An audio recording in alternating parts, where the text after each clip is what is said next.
This kid awakened admin powers that not even the real administrators had enough strength to defeat. He's the only person who holds moderator permissions, which granted him unique abilities. Our protagonist became capable of upgrading items without any material costs, and plus multiplying his own stats just by using his editing ability. More than that, he can straight up delete any enemy by beating the crap out of them, with a power level no one has ever reached. During his adventure, he annihilated every type of monster, leveled up faster than everyone else, and forged all the legendary items, all focused on avenging his little sister who was killed by a moderator. Let's go back in time a bit to understand how he became so powerful. The story begins with the protagonist and his sister being attacked by a horde of monsters that annihilated everything in their path, and inevitably, they got hit.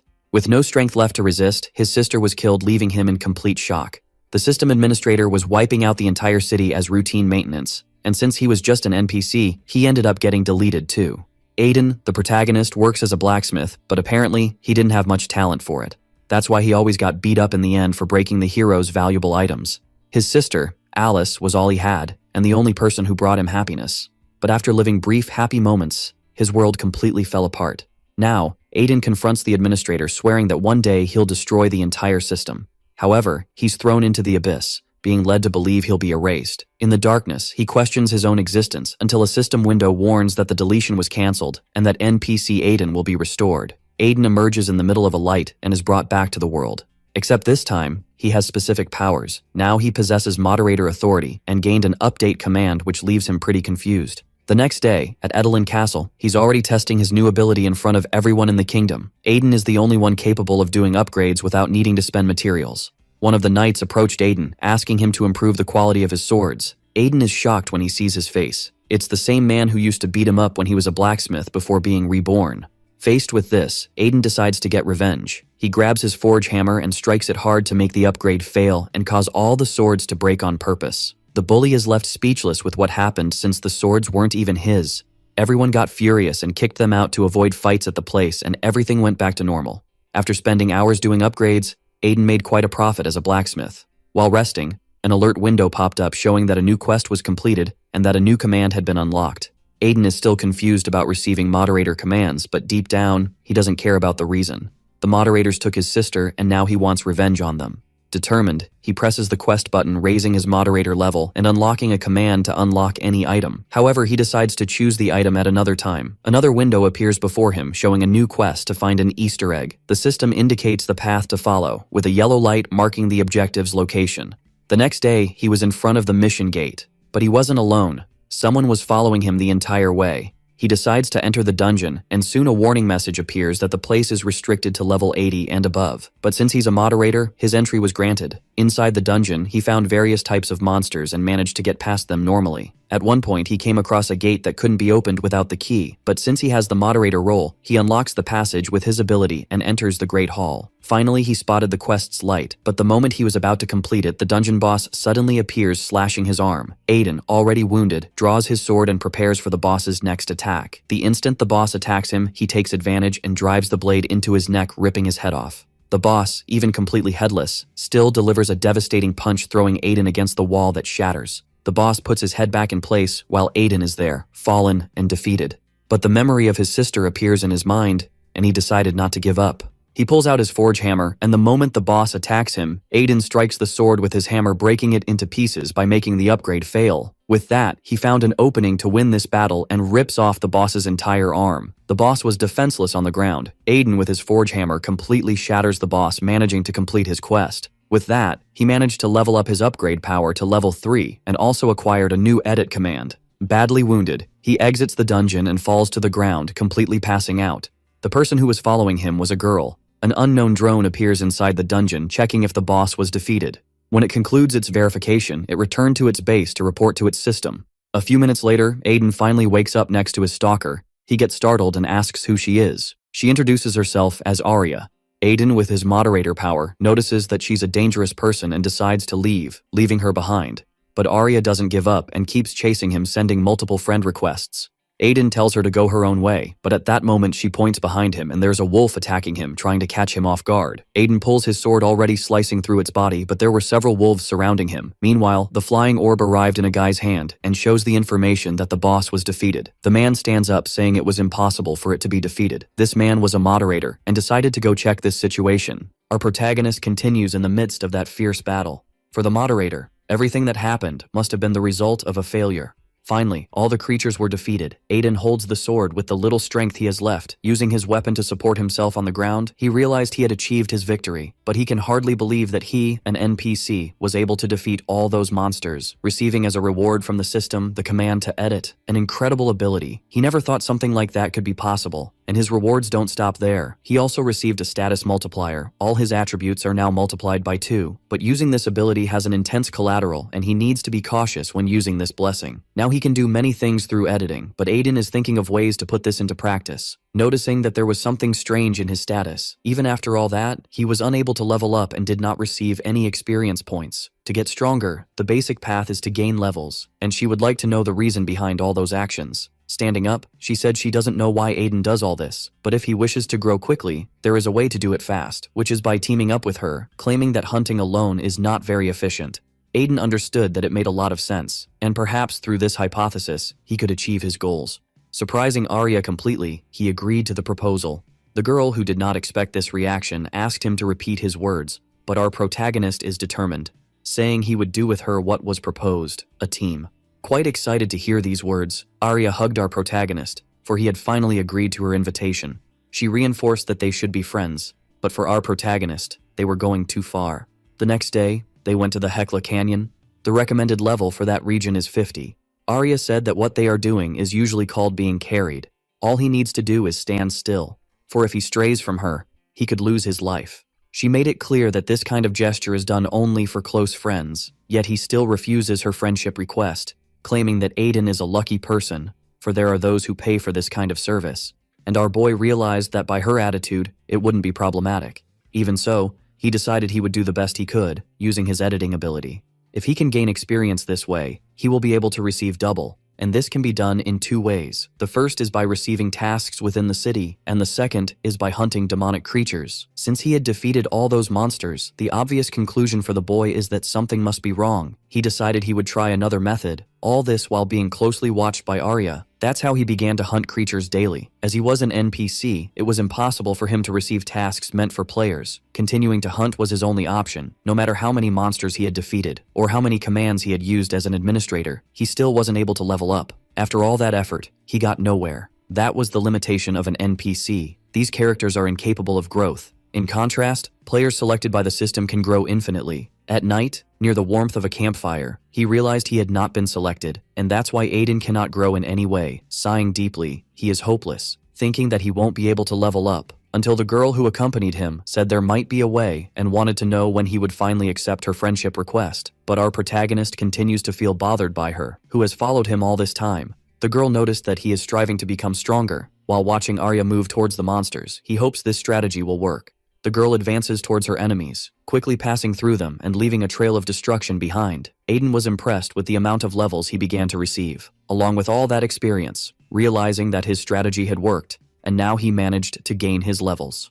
Completely enthusiastic, he realized he should have started doing this much earlier. Aiden, however, did not notice that he was being watched.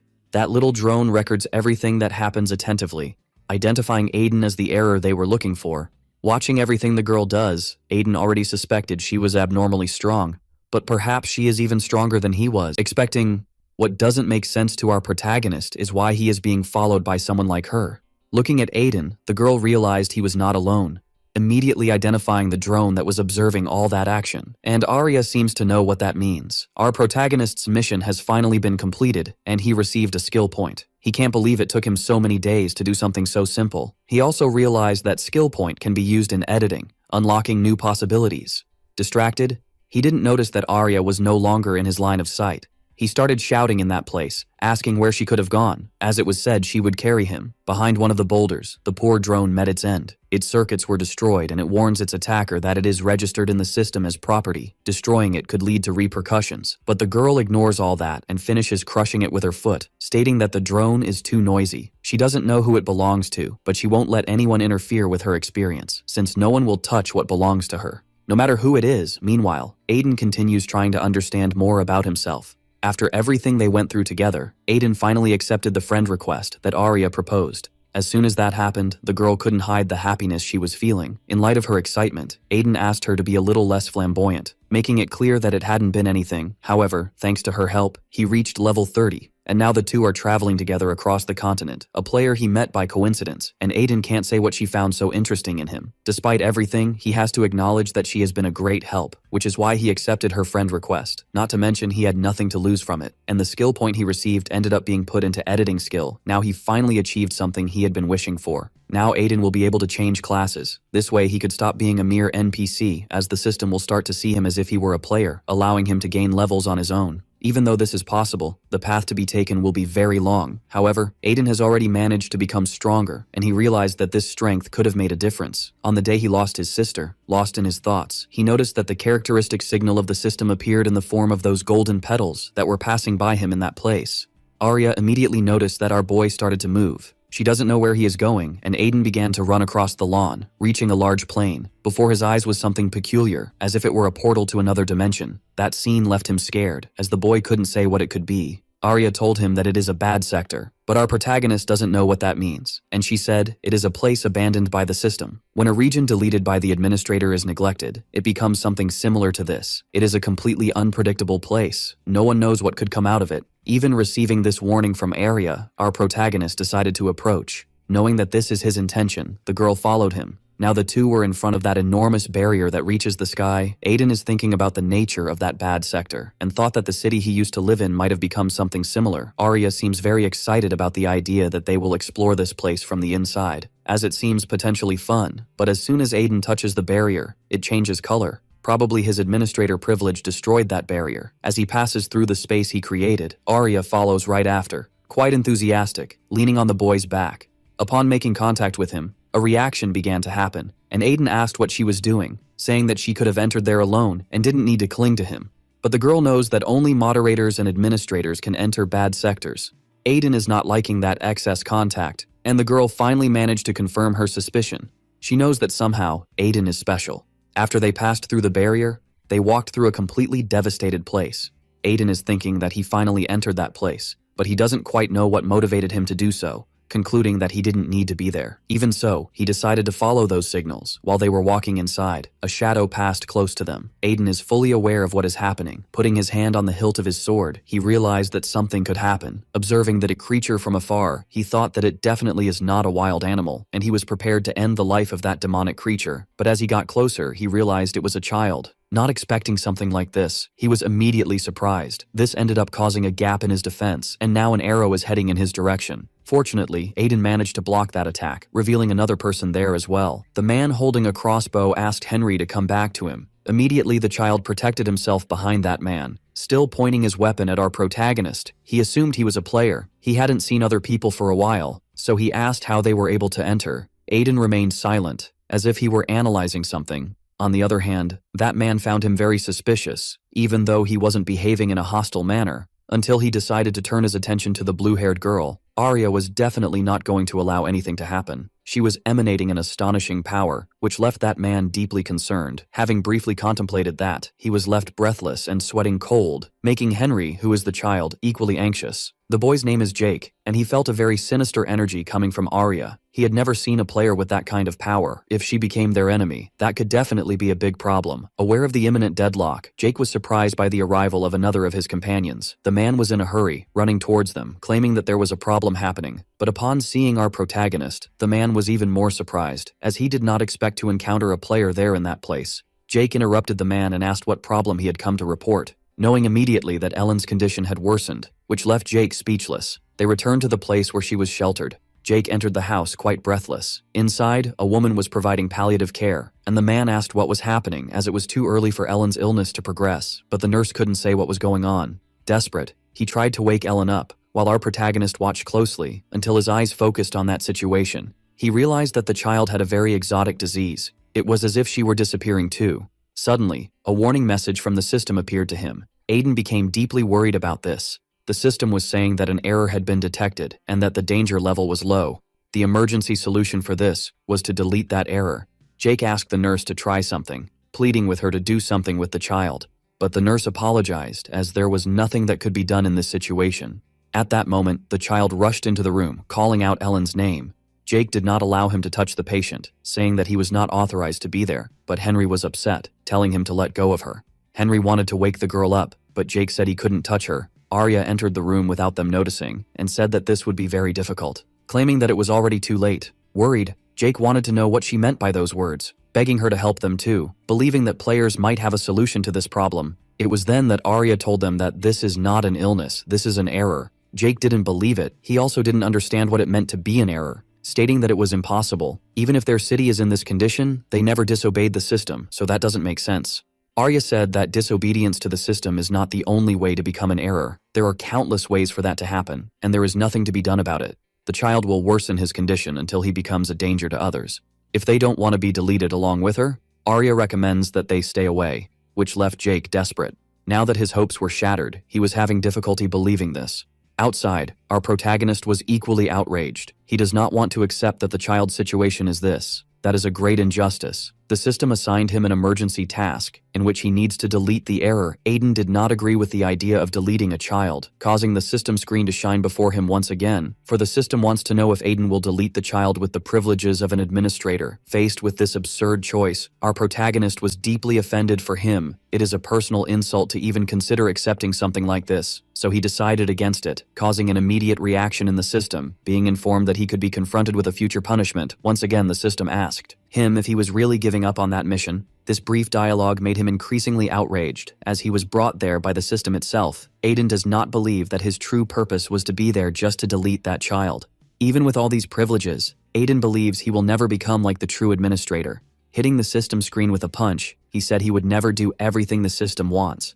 Even if everything he is doing is a mistake, Aiden is determined to completely eliminate things as they are. Finally, after all that discussion, he also entered the room, informing everyone to step back, because now he would take a look at the child. One of the men asked if he had a solution, and Aiden shared that he had nothing specific, but still needed to try. At that moment, Henry pulled him by the cloak, as he was pleading. He wanted his younger sister to be saved. Aiden knows exactly what that child is feeling right now, which is why he is determined. Once close to her, he prepared to examine her with his hand. Then, he placed his hand on the girl's forehead. Apparently, Aiden can use two of his abilities, and a great glow began to form, leaving everyone in that room surprised, as they do not know what it is about. All this while Arya also closely observes the actions of our protagonist, who is clearly trying hard to restore that child's health. Through this, it was as if he were immersed in a dimension of data. Aiden is surprised by what his eyes are seeing. It seems that place has no end. He thought it could be the system itself. He then remembered that he told all those people he would try to do something.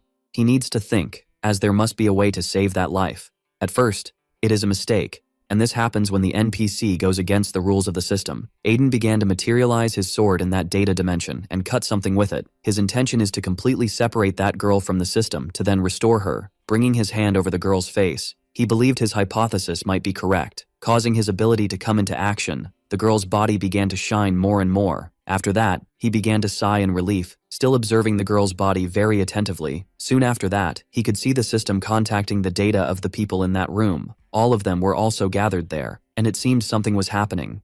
To them, Aiden realized he needed to act quickly, as this could become an even bigger problem. Outside, all the people anxiously awaited the results of Aiden's actions. Arya was truly impressed with what was happening, as it might really be possible for something to happen. The glow emanating from the girl's body was becoming more intense, blinding the eyes of everyone present, until the luminous energy caused by Aiden's actions was able to overcome the barriers of that house, spreading completely within that dimension.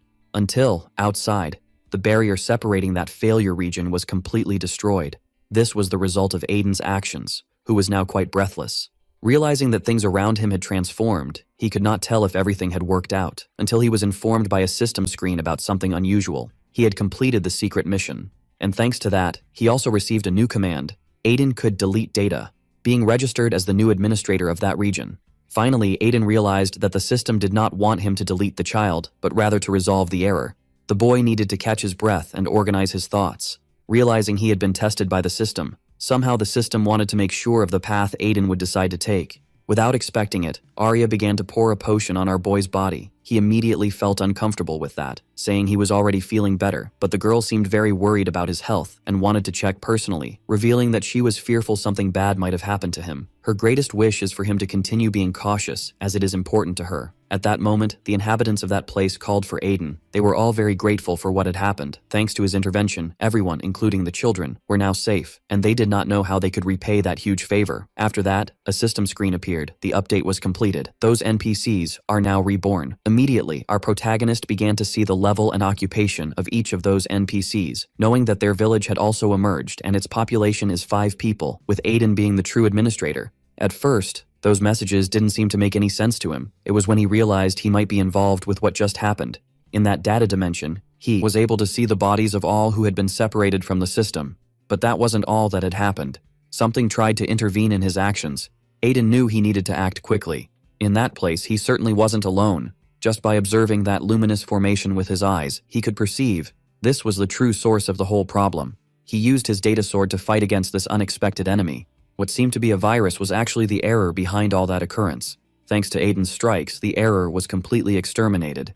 Now he needs to resolve the situation of the other NPCs. Immediately, something similar to a path made of circuits emerged from within them towards our boy.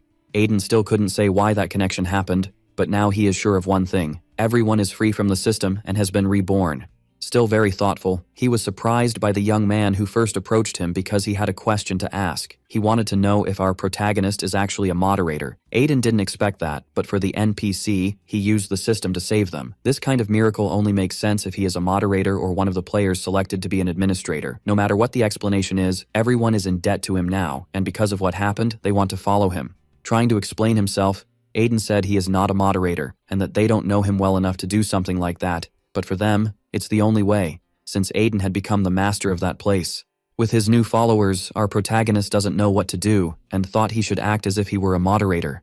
At that moment, Arya held him by the shoulder, saying he should have something in mind from then on. He is responsible for changing the fate of those people. No matter what his decision is, they will all accept it. That's why he shouldn't think too much about the matter, but rather act naturally, doing what he wishes, letting everything happen at its own pace.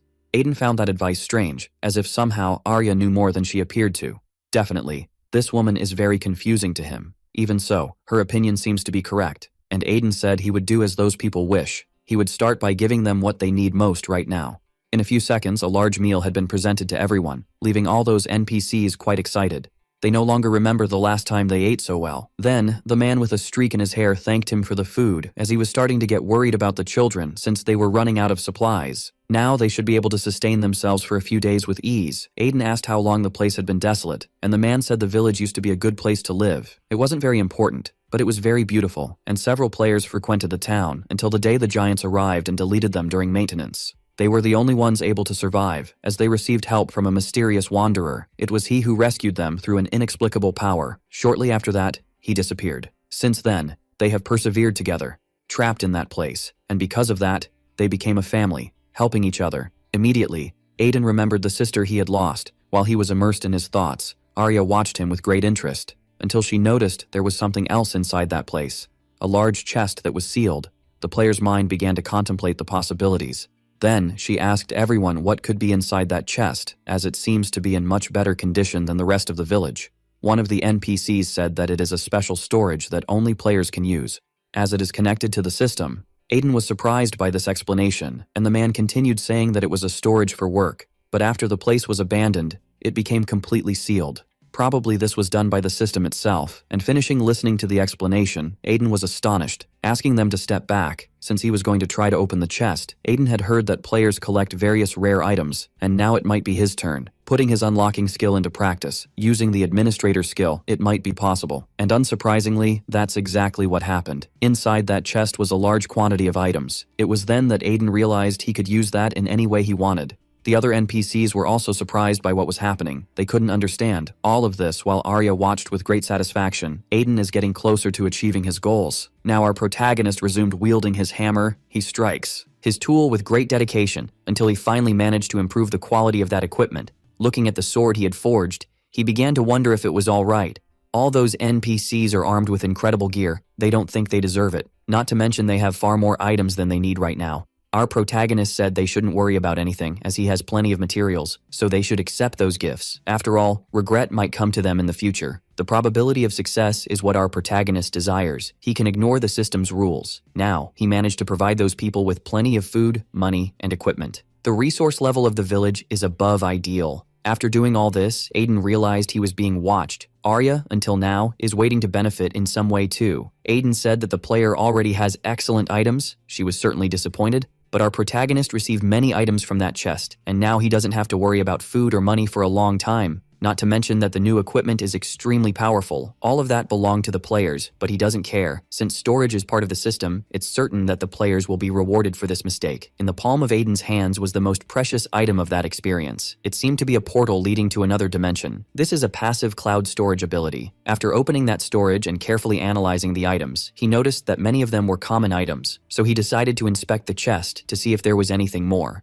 As he put his hand inside that container, he noticed something. It was as if his body was being pulled inside. Aiden still doesn't know what's happening, so he became worried. He was being synchronized with that part of the system. His hand got stuck inside the chest while the synchronization happened, until finally that small portal appeared in the palm of his hands, symbolizing the completion of the sync. But Aiden still doesn't know this and continues to struggle to pull his arm out of the chest. When he was finally freed, he fell backward onto the ground. Finally, Arya realized what had happened, and now the chest was truly empty. Looking at his own hand, Aiden noticed there were some glowing circuits on it. He never imagined this was possible, but now he can use the special storage from anywhere. Aiden is sure this will soon become very useful. And once again, all the villagers of that new village thank him for everything that happened. Definitely, surviving won't be difficult from now on. Now they asked the new administrator for a job, as they would do anything he asked. To their surprise, Aiden said they could do whatever they wanted with their lives and that it wasn't up to him to give that kind of order, also announcing that he was leaving.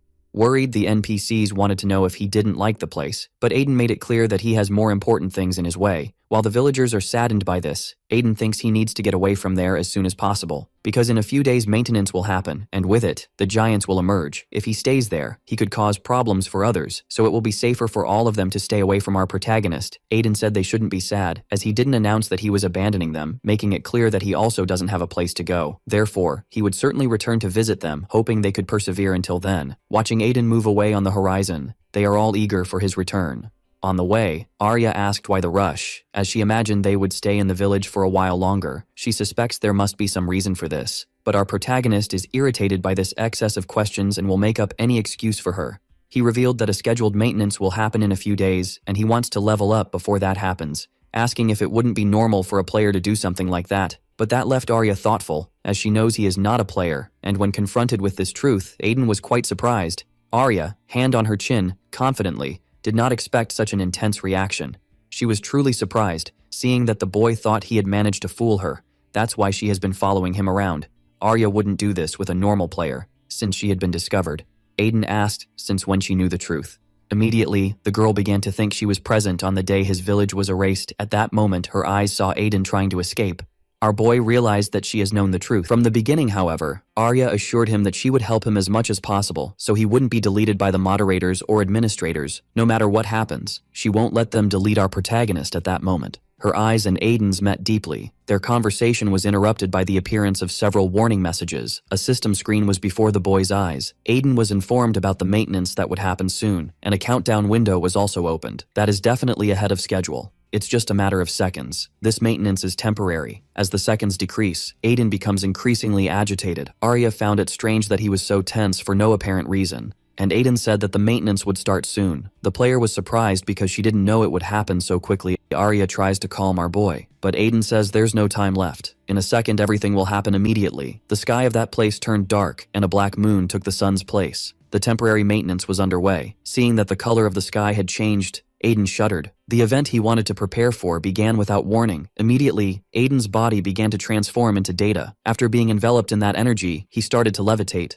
Desperate, he asked Arya what that light was and how he could escape this prison. As his body rose, his despair grew. However, Arya told him not to worry. All the boy needs to do is wait. Not understanding what that meant, Aiden became even more nervous as his body was disappearing, until he finally became solely light. Shortly after that, He fell to the ground as he had been transported. After getting up, he began to observe that place. There were several people in what seemed to be a huge empty field, and contrary to what he imagined, the people were chatting casually, as they were all players. Then, a system screen appeared once again. Aiden was being welcomed to the general chat. The players stay there while the maintenance happens. Finally, the NPC's question about where the players go during maintenance was answered. He had never seen so many players gathered in one place. He thought he could get some information from them. Arya said that our protagonist should wait, but she doesn't know if she will go to the same place as him. Determined, he approached the players to gather more useful information. Seeing the quality of those items, he was impressed, as he thought he had become powerful. But compared to the elite players,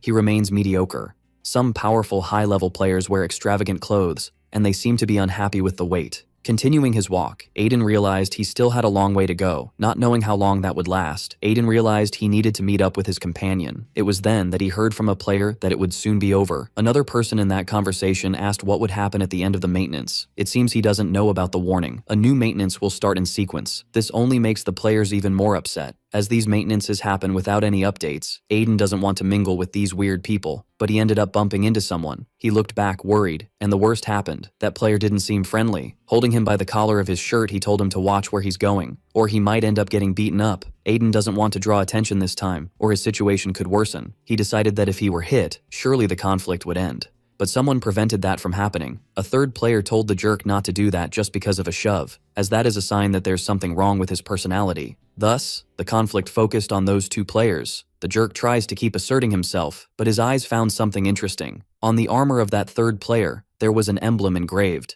Everyone in that place knows that this is the symbol of the Griffin Guild, one of the 5 largest in that server, being the most famous among all. Immediately, the players expect that conflict to be resolved violently. But the jerk decided to abort violence as an option, as he recognized he would be brutally beaten. The friendly player and our protagonist just watched the jerk walk away while he muttered curses. Finally, Aiden thanked the help he received, and the friendly player recommended that he be careful with problematic people. Extending his hand to him, he decided to introduce himself. That player's name is Kevin, and as soon as he learned Aiden's name, he began to smile, thinking he might be a newbie. He also said that newcomers tend to be easy targets for jerks like that one, who, if not interrupted, would have continued being inconvenient.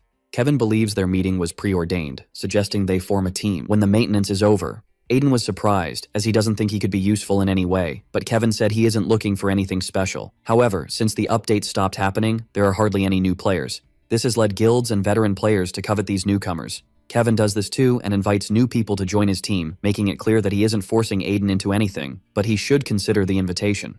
As they had already talked, Kevin said he would go his way, suggesting Aiden message him if he had questions, making it very clear that new recruits are always welcome. Aiden watches that boy without any reaction. His impression of players is that most of them were bad people, but it seems that this is not a universal truth. Thinking about this, he was suddenly surprised by Arya. She tried to scare him a little and managed to find him among those people. Aiden wants to know how long she has been watching him, but the girl said that information is confidential. She also brought a gift for him, showing another player. This was the person who tried to bother our protagonist, and judging by his appearance, he was severely corrected. Aiden said that if she causes trouble like that, her karma will turn negative, but Arya seems unconcerned. Now that they are together, she wants to know how that experience was for Aiden. There isn't much to learn in this region, but the boy observed a lot, making it clear that it wasn't something so unpleasant, without them knowing. The moderator watches them from above, and his eyes are locked on this player who is actually an NPC. In a place within that server, the girl complains that only the 3 of them are gathered. She said that Lloyd is an idiot for doing that without consulting everyone.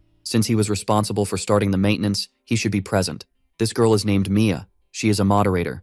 It was then that someone held her by the shoulder, advising her not to get upset, because Lloyd wouldn't do something like that without a good reason.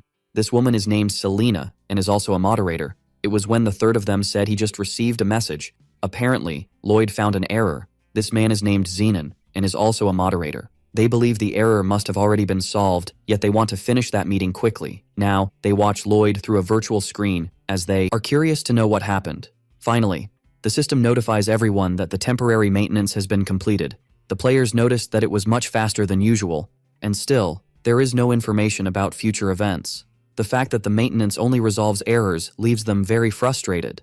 On the other hand, Arya noticed that the maintenance ended prematurely, which is not common. Amid all those players, she began to feel uneasy about it. Without expecting it, her whole body started to glow, and the girl realized she was being affected by the system. The same happened to the bodies of all the other players. Someone is using their special authority. Worried, Arya immediately went to talk to Aiden.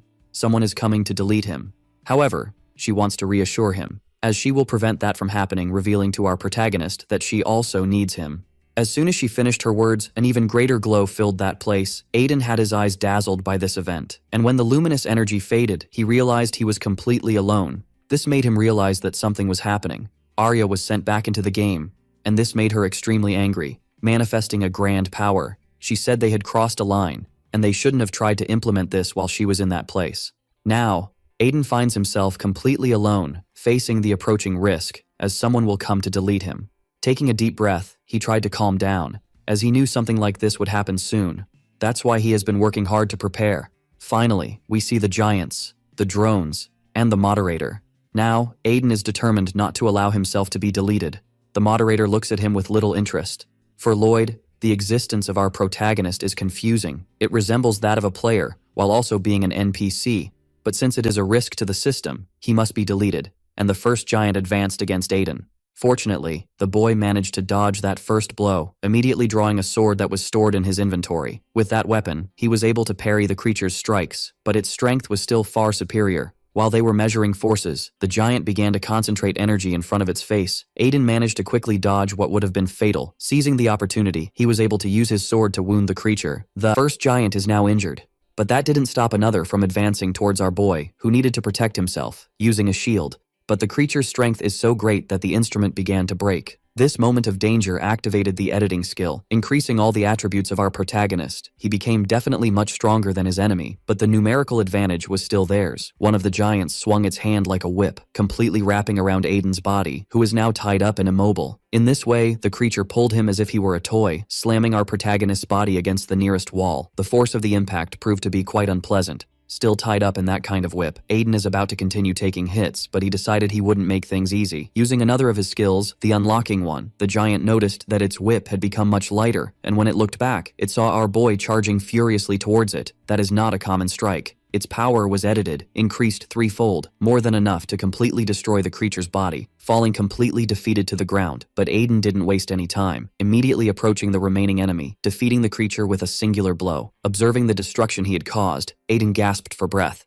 It was then that he heard Lloyd say he was disappointed, as he thought Aiden was a much greater risk to the system. Apparently, his intervention was unnecessary. At that moment, Aiden tried to react, but was immediately grabbed by the moderator's hands. Lloyd remains incredulous, believing that the maintenance was unnecessary for just that, since all he found was a small piece of trash. Now with Aiden in his hands, he used his exclusive ability, the one to delete, which happens through administrative authority. And for Lloyd, all errors must be exterminated. Aiden's body begins to slowly disappear until a great light completely enveloped him. Aiden felt once again what it is to be deleted. That is different from the ability the administrator used that day, as there were distinct circumstances in both occasions. And for Aiden, that is just child's play. For the first time, Lloyd realized that things were not going to happen as planned. Since Aiden's body was coated with a great power that rejected the order to be deleted, Lloyd stepped back, not understanding what had happened and if his ability had truly been repelled, until the system informed him of what occurred. There is a conflict between the authority of two administrators.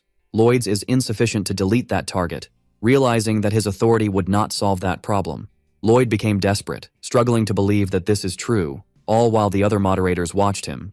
Selena is impressed that such an insignificant error has administrative authority. She had never heard of anything similar to this until the system informs that Aiden's danger level is immeasurable. Lloyd tries to imagine where this error came from, not to mention that he is a moderator and is being repelled. This only made him even more curious about Aiden's identity. On the other hand, our boy realized that the situation is not favorable. Aiden managed to resist that ability, but ended up using too much energy to defeat the guards. Even in perfect conditions, he knows he couldn't defeat this enemy at his current level. Meanwhile, Lloyd is thinking that if he lets the boy go, he will interfere with the system, and if the administrator finds out everything that happened, there will be consequences. So, he decided to take another action. Since he couldn't delete Aiden, he would capture him, as if he were a Pokemon. The other moderators were surprised by this as they know exactly what he is going to try. Selena states that it is the first time she will see Lloyd's fortified form. This is a sign that he is taking that task very seriously. Aiden, who is before that moderator, was impressed, as his appearance had completely transformed. Now he was wearing full armor, and it seems that with it all his attributes were amplified, and Lloyd charged to attack. Aiden tries to react quickly by invoking a skill in his hand, that is the storage cloud, but everything happened too fast and the destruction was already underway. The moderator's strike advanced for hundreds of meters. Lloyd managed to defend himself from that using the cloud, and beside him is a large canyon produced by Lloyd's attack. The moderator is impressed that Aiden managed to defend against that, presuming that he absorbed the energy of the attack using the cloud. Definitely, he has many cards in hand. Now, Lloyd is pointing his sword at him and wants answers, the first of which is how he gained the authority of administrator. Depending on what he hears, Aiden's punishment could be less severe, but our protagonist is already fed up. He knows he will be deleted anyway. And if Lloyd is so curious about this, he will soon find out everything.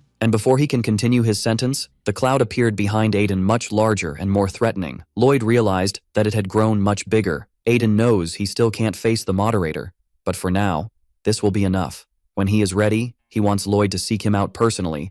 Realizing that this was an escape, the moderator tried to stop him cutting the cloud with his sword, but that blow had no effect. Aiden had disappeared. Lloyd grips his sword, completely furious, trying to understand how the boy can do these things, as leaving that dimension should be impossible without his permission. Lloyd is determined to find Aiden and eliminate him inside the game. Some players come across an open chest. It seems they know about the recent error that subtracted several items to everyone's surprise. A hand began to emerge from that chest, and none of them can say why a person is coming out of it.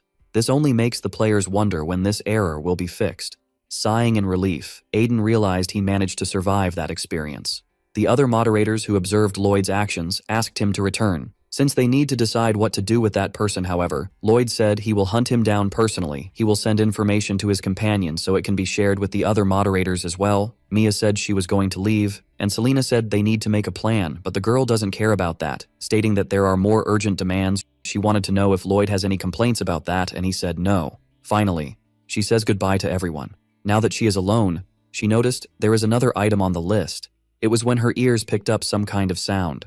Surprisingly, Arya is there, saying that Mia listens much more than she speaks, leaving the moderator surprised. Arya said it has been a while since they last saw each other. Aiden appeared in the city of Mycenae, and after what happened, he entered a dark alley to hide through his friends list. He tries to contact Arya without success. Immediately, he thought something might have happened to her. He realized he didn't have time to wait for her arrival, because the moderator will soon be looking for him, so Aiden doesn't know when things might get dangerous again. Knowing he needs to hide and think of a defense strategy, his priority now is to find a safe refuge. On the outskirts of that city, he realized he would never get used to that feeling. This is the first time he returns to the slum after leaving Alice behind. Noticing that a drone was approaching, Aiden managed to hide just in time, but he understood that he shouldn't be surprised by that, as there is surveillance everywhere. Thinking that there would be no way to hide from the moderator, the system's signals began to appear. Those golden petals were flying through the air. They pointed to a path, and Aiden is already familiar with those petals. There must definitely be something at that destination. So, our boy began to follow the signals until he finally reached what seemed to be the conclusion, stopping at a completely dead-end path. At first, there was nothing on that street, but Aiden has a feeling there might be something hidden. Leaning his hand against the wall, he received a shock. Realizing that a mysterious energy enveloped that wall completely. It must definitely be another secret part of the game. Thanks to his authority as an administrator, he would certainly be able to gain access, using the unlocking ability right after. And what was once a dead-end path revealed itself to be a large door. Immediately, the system gave a warning. Aiden could not receive the system's protection within that area. But for our boy, this warning is funny, as he doesn't care about this caution, since the system itself wants to delete him, believing he will be much safer on the other side than being chased by the moderator. After passing through the portal, he was transported to another dimension. Looking around, he tries to understand what that place could be. Even though it has corridors and torches, it doesn't look like a dungeon. And he is impressed that something like this was so close to the city, deciding that he should explore it. But he ended up finding a woman, very thin and looking hungry. Aiden was surprised that there were people in that place, and the woman who was carrying something with her hands dropped the object, visibly startled. While Aiden tries to talk to her, the woman started to run. Our protagonist's first reflex was to follow her, as he wanted her to be able to hear him for a few seconds, finally finding a complete settlement of people, and the woman warned everyone that there was an intruder. Everyone there became worried, and Aiden was wondering why. There were so many NPCs around. He was immediately attacked, but managed to defend himself from the stones that were thrown. The girl responsible for this asked who he was. And while she executed her attack once more, she asked how he managed to infiltrate. Aiden realized he would continue to be attacked, so he decided to draw his sword to avoid taking any damage. With a quick movement, he managed to surprise that girl and defend himself from her attack. Seeing that, she thought she might be dealing with a player, because if that's the situation, she doesn't need to go easy on him. Worried, everyone tells Siri that she should be cautious, as they will help her too. But Siri said it was fine, and she preferred they didn't interrupt, saying that all those people would only get in their way. All while Aiden analyzed the situation, until he finally understood what had happened. All the people there were also errors, and thanks to the skills he had, he knew their level of danger was low. Aiden tried to say that it was all a misunderstanding, but these people didn't want to take his words, believing he had come to delete everyone. Siri said that settlement was made by Sir Sirius, who said that no one but the administrator could enter that region, and now that they had been discovered, she couldn't allow Aiden to leave there alive, until a mysterious voice commanded everyone to stop. The girl immediately realized it was Sirius. The voice said that the boy was not an enemy and should be brought before him. Siri said she would show the way, recommending that our protagonist not think of doing anything wrong, as no one trusted him. If he acted suspiciously, he would not be forgiven. Walking through those corridors, Aiden said he had a question to ask, as he was interested in knowing how they survived through the maintenance and how they remained well. Siri said that Sirius rescued all of them and created that space for them to live. If it weren't for that man's actions, everyone would have been deleted during the maintenance. Finally, she said they had arrived at their destination. Seeing that the hall was very large and empty, Aiden began to wonder where the man could be, and upon feeling the ground tremble, he realized that Sirius had been there the whole time. As it was a huge dragon, the creature said he did a good job getting there, calling Aiden Mr. Administrator. The enormous dragon closely observed our protagonist, who until now remained completely paralyzed, trying to understand that.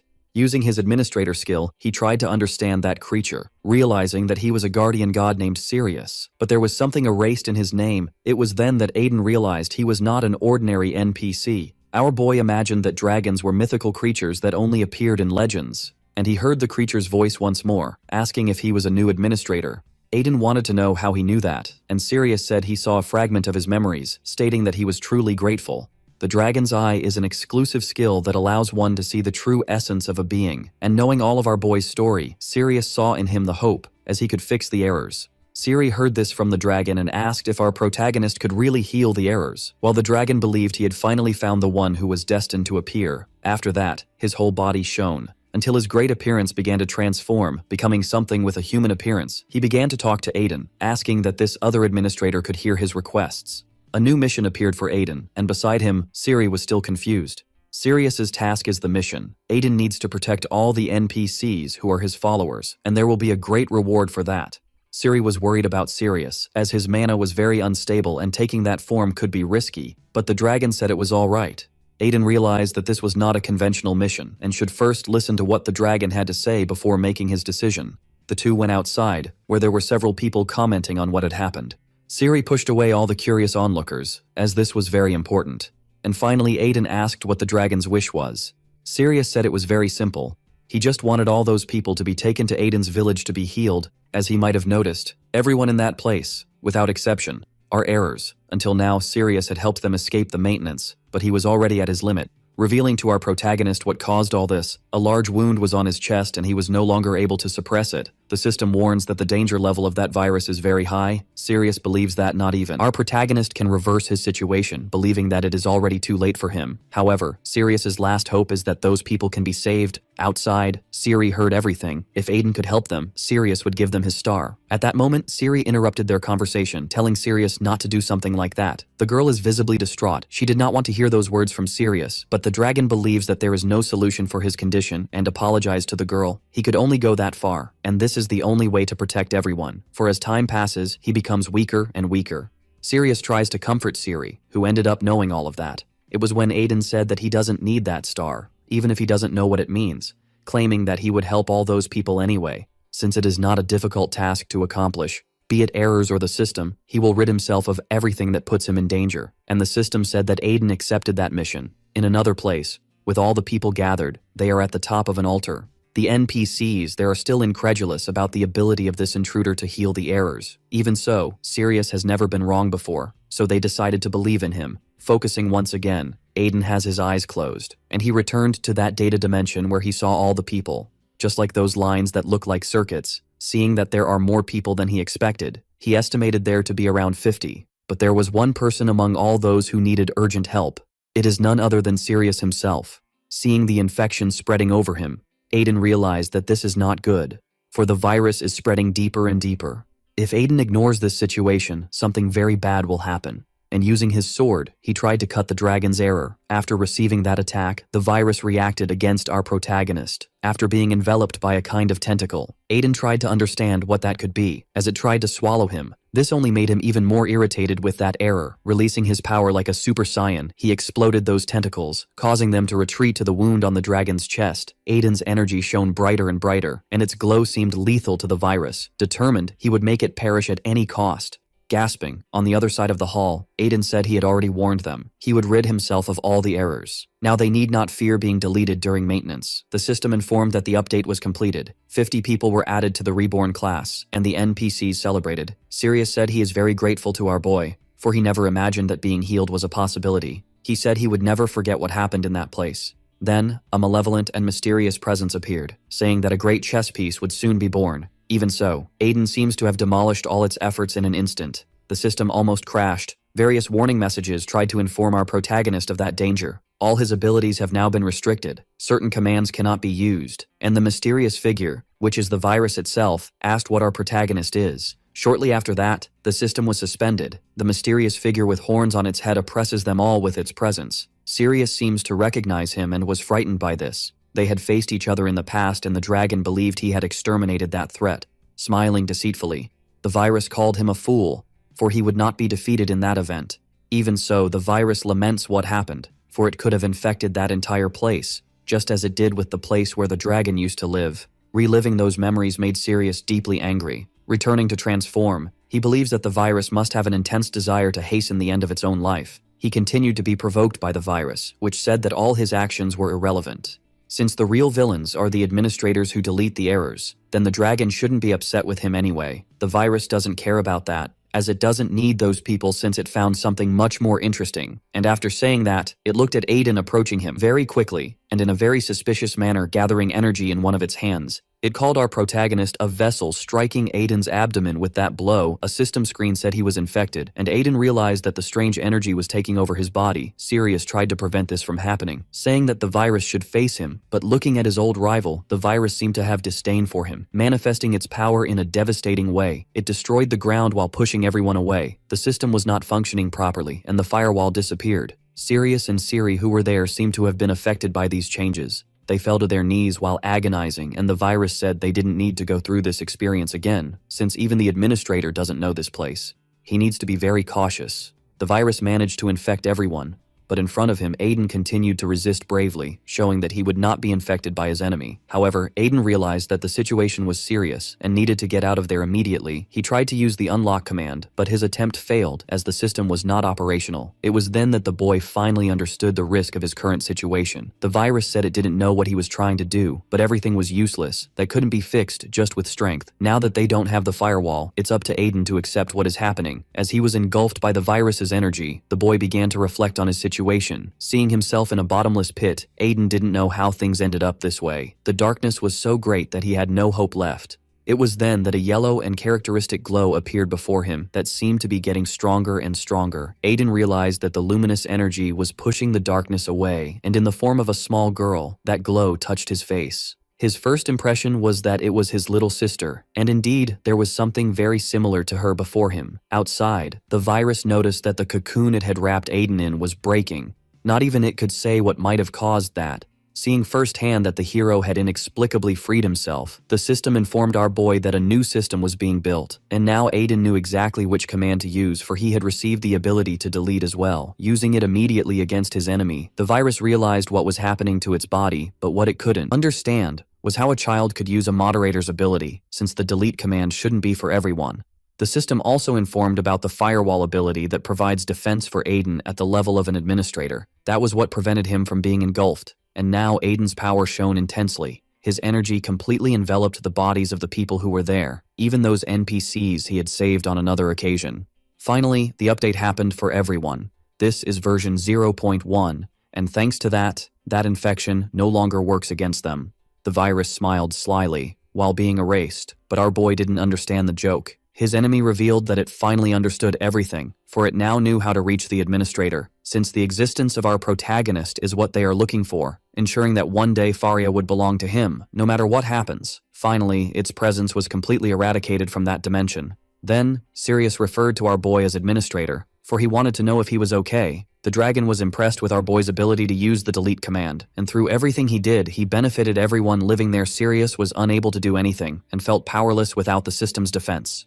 Even so, things were still not over, for that place was filled with matter left by the virus. Even those small portions could be dangerous, and concentrating his power in one hand, Sirius would not allow them to continue existing. But something completely surprised him. The dragon's gaze immediately changed. Before eradicating part of that matter, he was hit by several thorns. The scene is desperate. Siri starts to scream. Our protagonist tries to help, but the tentacles lift the dragon's body high, and the virus revealed itself once again, saying it forgot to tell them something. Its true specialty is multiplication and replication. Aiden knows he needs to act soon, so he grabbed his sword. He completely severed the tentacles that were holding Sirius's body. As soon as the dragon fell to the ground, Siri rushed to him to help. She is desperate and asked the dragon to try to open his eyes. On the other side, Aiden is furious, trying to understand how that virus remains alive, as it was deleted.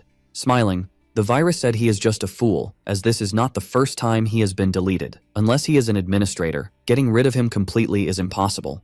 This only increased Aiden's rage to stratospheric levels. He used his deletion ability once more, eradicating the copies of the virus that were before his eyes. He did this in a furious manner, yet it seemed the virus was endless, and the creature realized that our boy has the authority to do that multiple times. Even so, his efforts would be futile, and it began to attack him. Aiden needed to defend himself from that, pulling a powerful shield from his storage. But even that enhanced artifact was unable to withstand the virus's force, which now had a clear path to continue attacking him. Before being hit, Aiden remembered he had a sword in hand. However, after cutting those tentacles, he realized his item was contaminated, and the sword broke in his hand as if it were rotten. He realized that, just like his fight against the moderator, the items are useless, and now, he has a formidable opponent in his way. It seems the virus is just toying with him. His tools are completely useless, and the virus had multiplied, suggesting that Aiden give up, sighing heavily. Our boy does not want to do that. Nothing he has tried so far has worked. Having a virus as an enemy is truly complicated. Then, the creature said that it lost its fun, and now it needs to take him for itself. The problem is that the firewall is a headache, showing itself to be much more aggressive. The virus already knows what to do.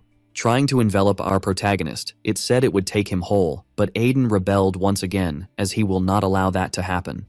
This time, he pressed the delete button with great force and determination, creating a great wave of power around his entire body. Even so, it didn't take long for him to be enveloped again by the virus's energy, which told our boy that it is useless, since his ability to delete the virus is not as fast as its ability to multiply. All he needs to do now is accept that he is lost, and when he opens his eyes again, it will all be over. While our boy fights furiously, Sirius tried to get up, still coughing a lot.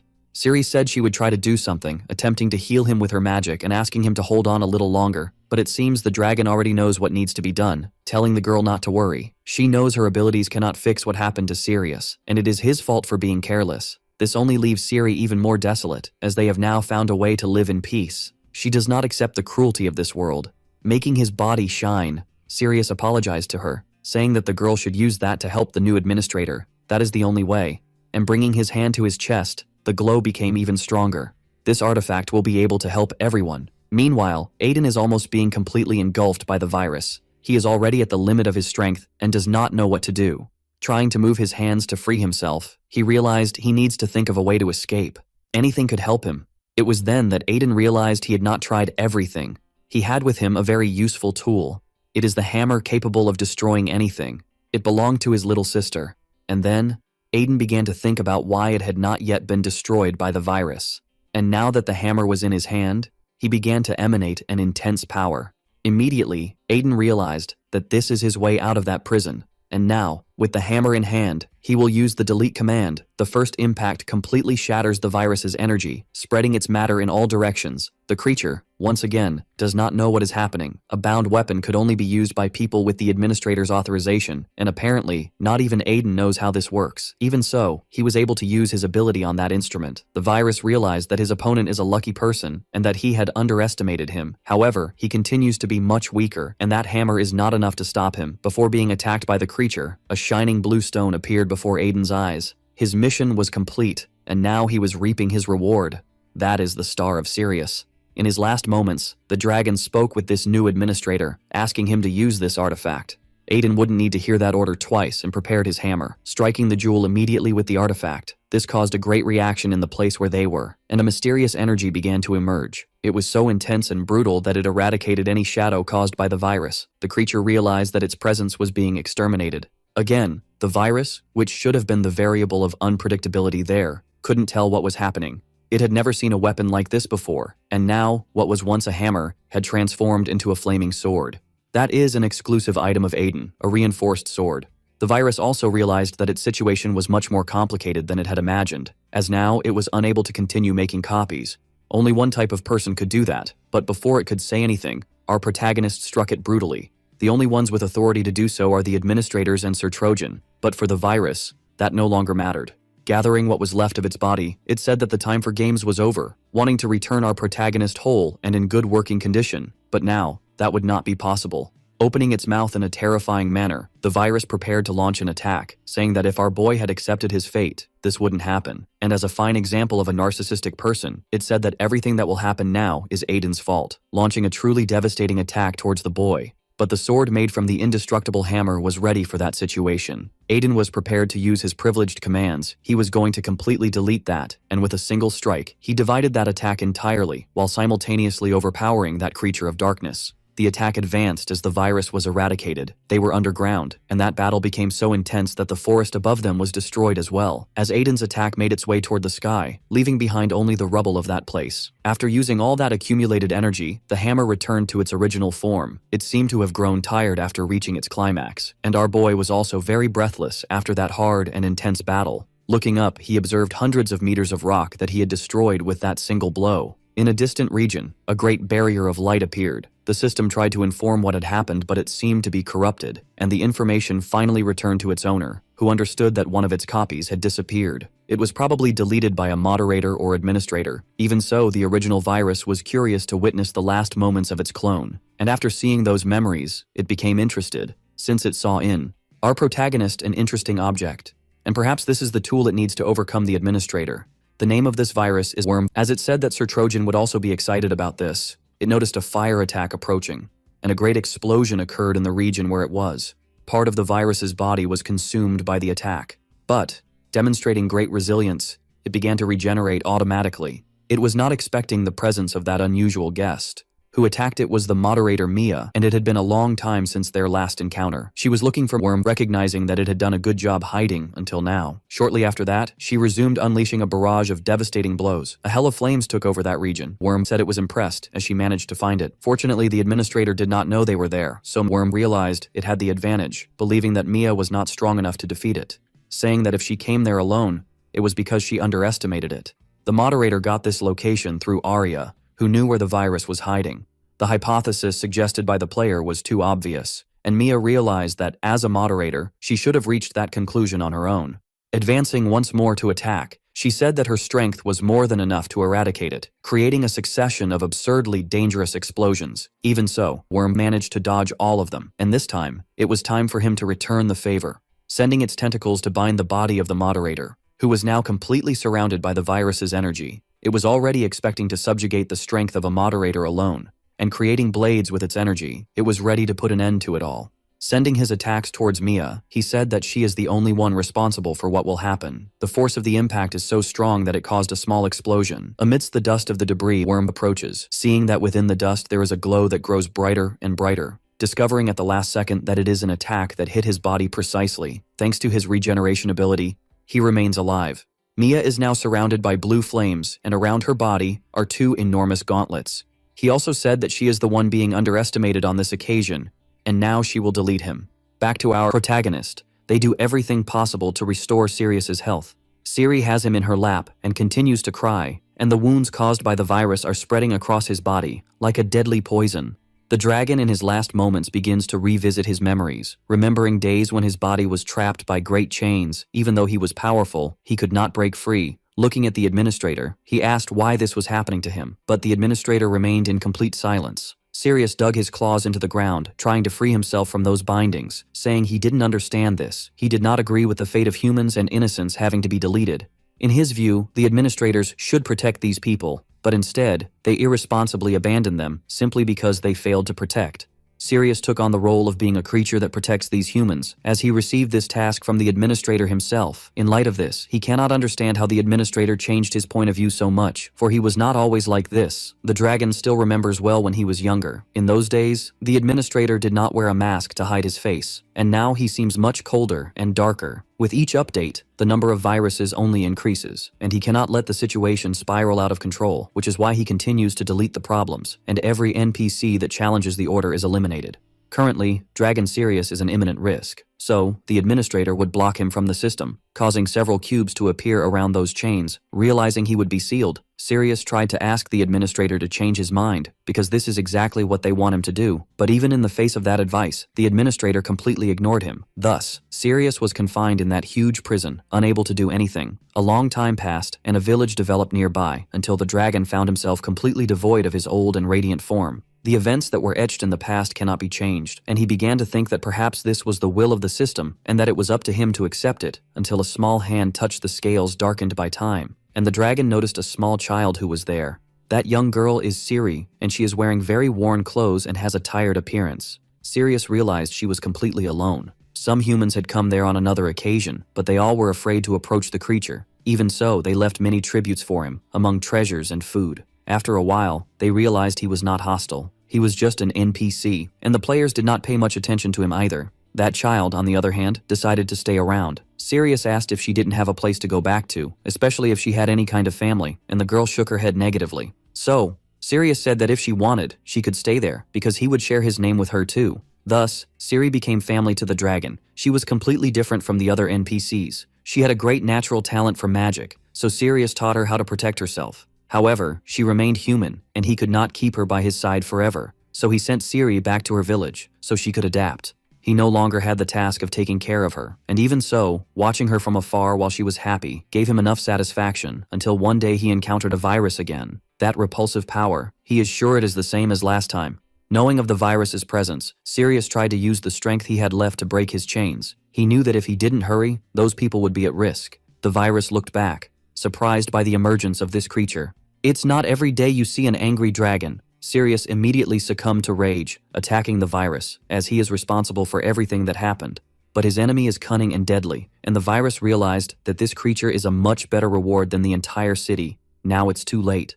That whole area is contaminated with his infection. As he is a good vessel, he will plant something special inside him. In light of this, the virus hoped that the dragon would not be deleted. He could try very hard, but he would be unable to change his fate. The system informed that a temporary maintenance would begin. Immediately, the moderators started to act, as a fatal error was found in that place. In the company of the moderator are the giants. That whole area, along with its NPCs, will be completely deleted, and the cleaning process was put into action by the creatures that serve the moderators. Sirius could only watch as the city was completely destroyed. History was repeating itself. To him, the administrator now exists only to delete errors. Sirius does not want to allow this to happen, so he used his magic to teleport everyone who was there, as he will fulfill his mission to protect those people. Amidst all this, he remembered the day he was created and named by the administrator himself, who wished for him to be a light capable of guiding those who are lost, and to be the brightest star in the entire sky. That was the purpose of the young dragon.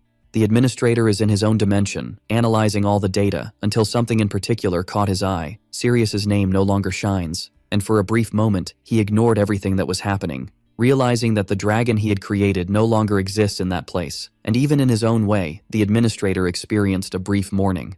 After all that happened, our protagonist was taken outside. Aiden still does not know exactly how things are, but he is surprised that there are abilities as convenient as this one. That was a very easy trip thanks to what Siri did for all of them. So Aiden thanked the girl for what she had done. Pointing to the horizon, he showed the place he manages, not far from there, and the trip should not take long. Siri approached our boy because she had something to say. She wanted to thank him, as if it weren't for Aiden's actions, none of them would be alive. And with tears in her eyes, she also wanted to express her gratitude for him being the one responsible for deleting Sirius, who was already completely compromised by the virus. If it weren't for that, he would certainly have turned into a virus as well, and she is sure that Sirius would not want a fate like that. Now, Aiden opened a new path for those survivors, and Siri wants to honor the wishes of the one who was her father and follow our protagonist. The system notified that Siri and 50 people are now residents of our protagonist's village. While everyone travels there, Aiden has a question to ask her. He wants to know what that star was that Sirius spoke of. And the girl said she doesn't know many details either. All she can say is that it is the true source of Sirius's power. She also knows that there is not just one,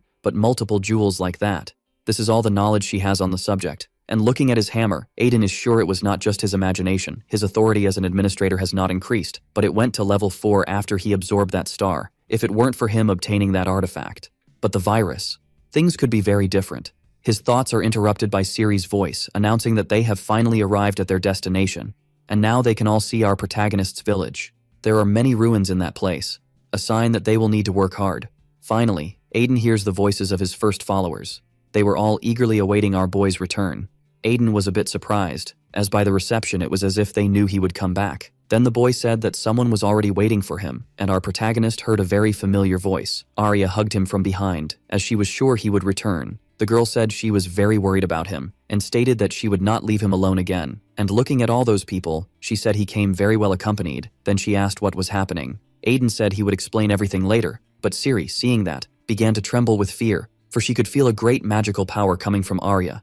It resembled the power that Sirius had, but looking closer, she realized it was much more intense. Then, Aiden asked what she had been up to. Arya looked deeply at him, informing that soon our boy would discover everything that happened. At that moment, a kind of shooting star shone in the sky, and a great impact occurred in that place. People were confused, as it seemed someone had fallen from the sky. At first they thought it could be a player, but they soon recognized who that girl was. It was a moderator, and her name is Mia. Worried, the NPCs thought they should flee, while others wanted to stay. As they are not cowards, Aiden immediately became concerned, as he knew this could mean he would have to fight again, and this time it was against a moderator. If things needed to escalate, he would have to use his hammer. But to his surprise, the girl before his eyes began to apologize, saying very disappointed that she let him escape. Aiden, who didn't understand anything, saw the moderator run towards Arya. Mia was hugging her in tears, apologizing for what had happened, but Arya was very understanding with her, saying that the girl must have certainly tried her best. Only then did Arya apologize to our protagonist for what was happening, as he must be very confused. It was time to introduce them. The one who is hugging her is named Mia, and she is a moderator, one of the few people Arya trusts in this world. Even so, Aiden is left completely speechless. Later that same day, people are gathered and much more at ease. Sitting at a table are Arya and our protagonist, which makes him reminisce about old times. Aiden remains quite suspicious of the presence of that girl. Siri and the guy with the streak in his hair are also there and seem visibly uncomfortable. Aiden said that Mia is one of the people who deletes NPCs, so he wants to know why she is with them. The girl said she is just doing her job, all to protect the system, stating that errors must be eliminated. Completely furious, Aiden said there must be other ways to do this. People don't need to be deleted. Mia said they don't do it on purpose, as there is no other way to preserve everything else. The two enter into a heated discussion about what they should do. Mia asserts that it is not up to our boy to dictate what she needs to execute, claiming that it is impossible to fix an error. Arya interrupts the discussion, asking both to calm down, but Mia made it clear that not even the administrator can resolve the errors. In light of that, Arya said she would get straight to the point. Asking if our protagonist intends to become a true administrator, he seems to be caught off guard by this question. Arya made it clear that to achieve his goals, he needs to become a true administrator. As soon as he learned this, Aiden was quite surprised. He didn't understand what Arya wanted with this. First she brought a moderator there, and now she wants him to become an administrator. Aiden revealed that he can't imagine what she is trying to do, then asked what Arya's goal is. The player revealed that she wishes to usurp the position of the current administrator, and apologized to our protagonist, as she still cannot reveal all the details to him, but made it very clear that she never lies. She also knows that Aiden is on a personal journey of revenge against the administrator, and since they have a common goal, they could cooperate to achieve it. Arya acknowledges that she needs Aiden's help, as it would be impossible alone. Due to a punishment she received from the administrator, she cannot use a large part of the system. After hearing all this, Aiden thought he had many questions to ask, and he was very curious about what she could not reveal yet. Quite excited, Arya asked if Aiden would like to talk about how they would plan things from then on. It is not enough to just have authority in the system. To become a true administrator, he needs to generate content, and the best way to do this is by having Aiden experience everything that world can offer, fighting against players and conquering dungeons. Mia immediately became worried, as she doesn't know if Aiden is a good candidate for administrator. In her opinion, Arya is the ideal candidate. Without saying anything, the girl observes Mia with an understanding look. Then she gently patted her head, making Mia realize that her opinion is a bit inappropriate. While they are talking, someone opened the door to that place. It is one of the villagers who had a message to deliver to our protagonist. They were advised to share their food with the newcomers, but perhaps they do not have enough. So, He asked Aiden to use the storage one more time. Mia heard those words, and she witnessed firsthand Aiden using the cloud, taking out a large amount of food from there. The moderator knows this is exclusive to players. She immediately remembered the players' complaints about the storage limitation and the disappearing items. Seeing our protagonist use that with ease left her completely saddened until she started to get angry. Biting our protagonist's hand, she said those items are not free, as he surely took them from the players. While the two resolve their differences through violence, Arya smiles calmly. He asked why Arya brought that girl there, but the player told Aiden not to be upset because the moderator is there to help everyone. In fact, she said yes to trying to do a very difficult favor, and until now, Arya couldn't talk to Aiden because she was in a meeting with Mia. Aiden has already been noticed by all the moderators, and for the plans to happen smoothly, they need to escape their trail. For that to happen, Arya will shift the focus of those people. Aiden wants to know how she will put that into practice, but the girl said it's a secret, revealing that there are other beings that also put that world at risk. Just like the system immediately, Aiden remembered the viruses. So he asked if Arya was talking about them, which ended up surprising the player quite a bit, because she didn't imagine Aiden already had discernment regarding that type of being, becoming even more shocked when she learned he faced a virus before meeting her. The boy was about to finish his explanation, but Arya, visibly worried, placed her hands on his body. Aiden didn't understand what that meant, but the player was trying to check for any kind of infection that might have proliferated in him. Thinking that something bad might have happened, she continued desperately as the virus approached Aiden, even knowing his abilities. Finally, Aiden held her hands and told her to calm down. Distressed, she said she did that because Aiden revealed he encountered a virus, and if that happens again, he should abandon everything and flee immediately, because they are much more dangerous than the administrator or the moderators, and in his current state, he would be swallowed in an instant. It's a miracle he survived that, to which Aiden agrees. He knows he escaped by a hair, but assured her that everything is fine, and that he was able to delete the virus. As soon as she heard that, Arya was left speechless. She asked him to confirm the information once more, and Aiden said he received help. If it weren't for her, it would certainly have been impossible. The player thought that deleting a virus is not something easy to do. This only confirms her suspicion about our protagonist, that he might be an administrator with great potential. Then Aiden asked her if the reason NPCs are being deleted is the virus. If this is not resolved quickly, the entire system will collapse. And now, the only solution to maintain the status quo is to delete the errors. He understands the logic that validates these actions, but he will never forgive the administrator for what has been done.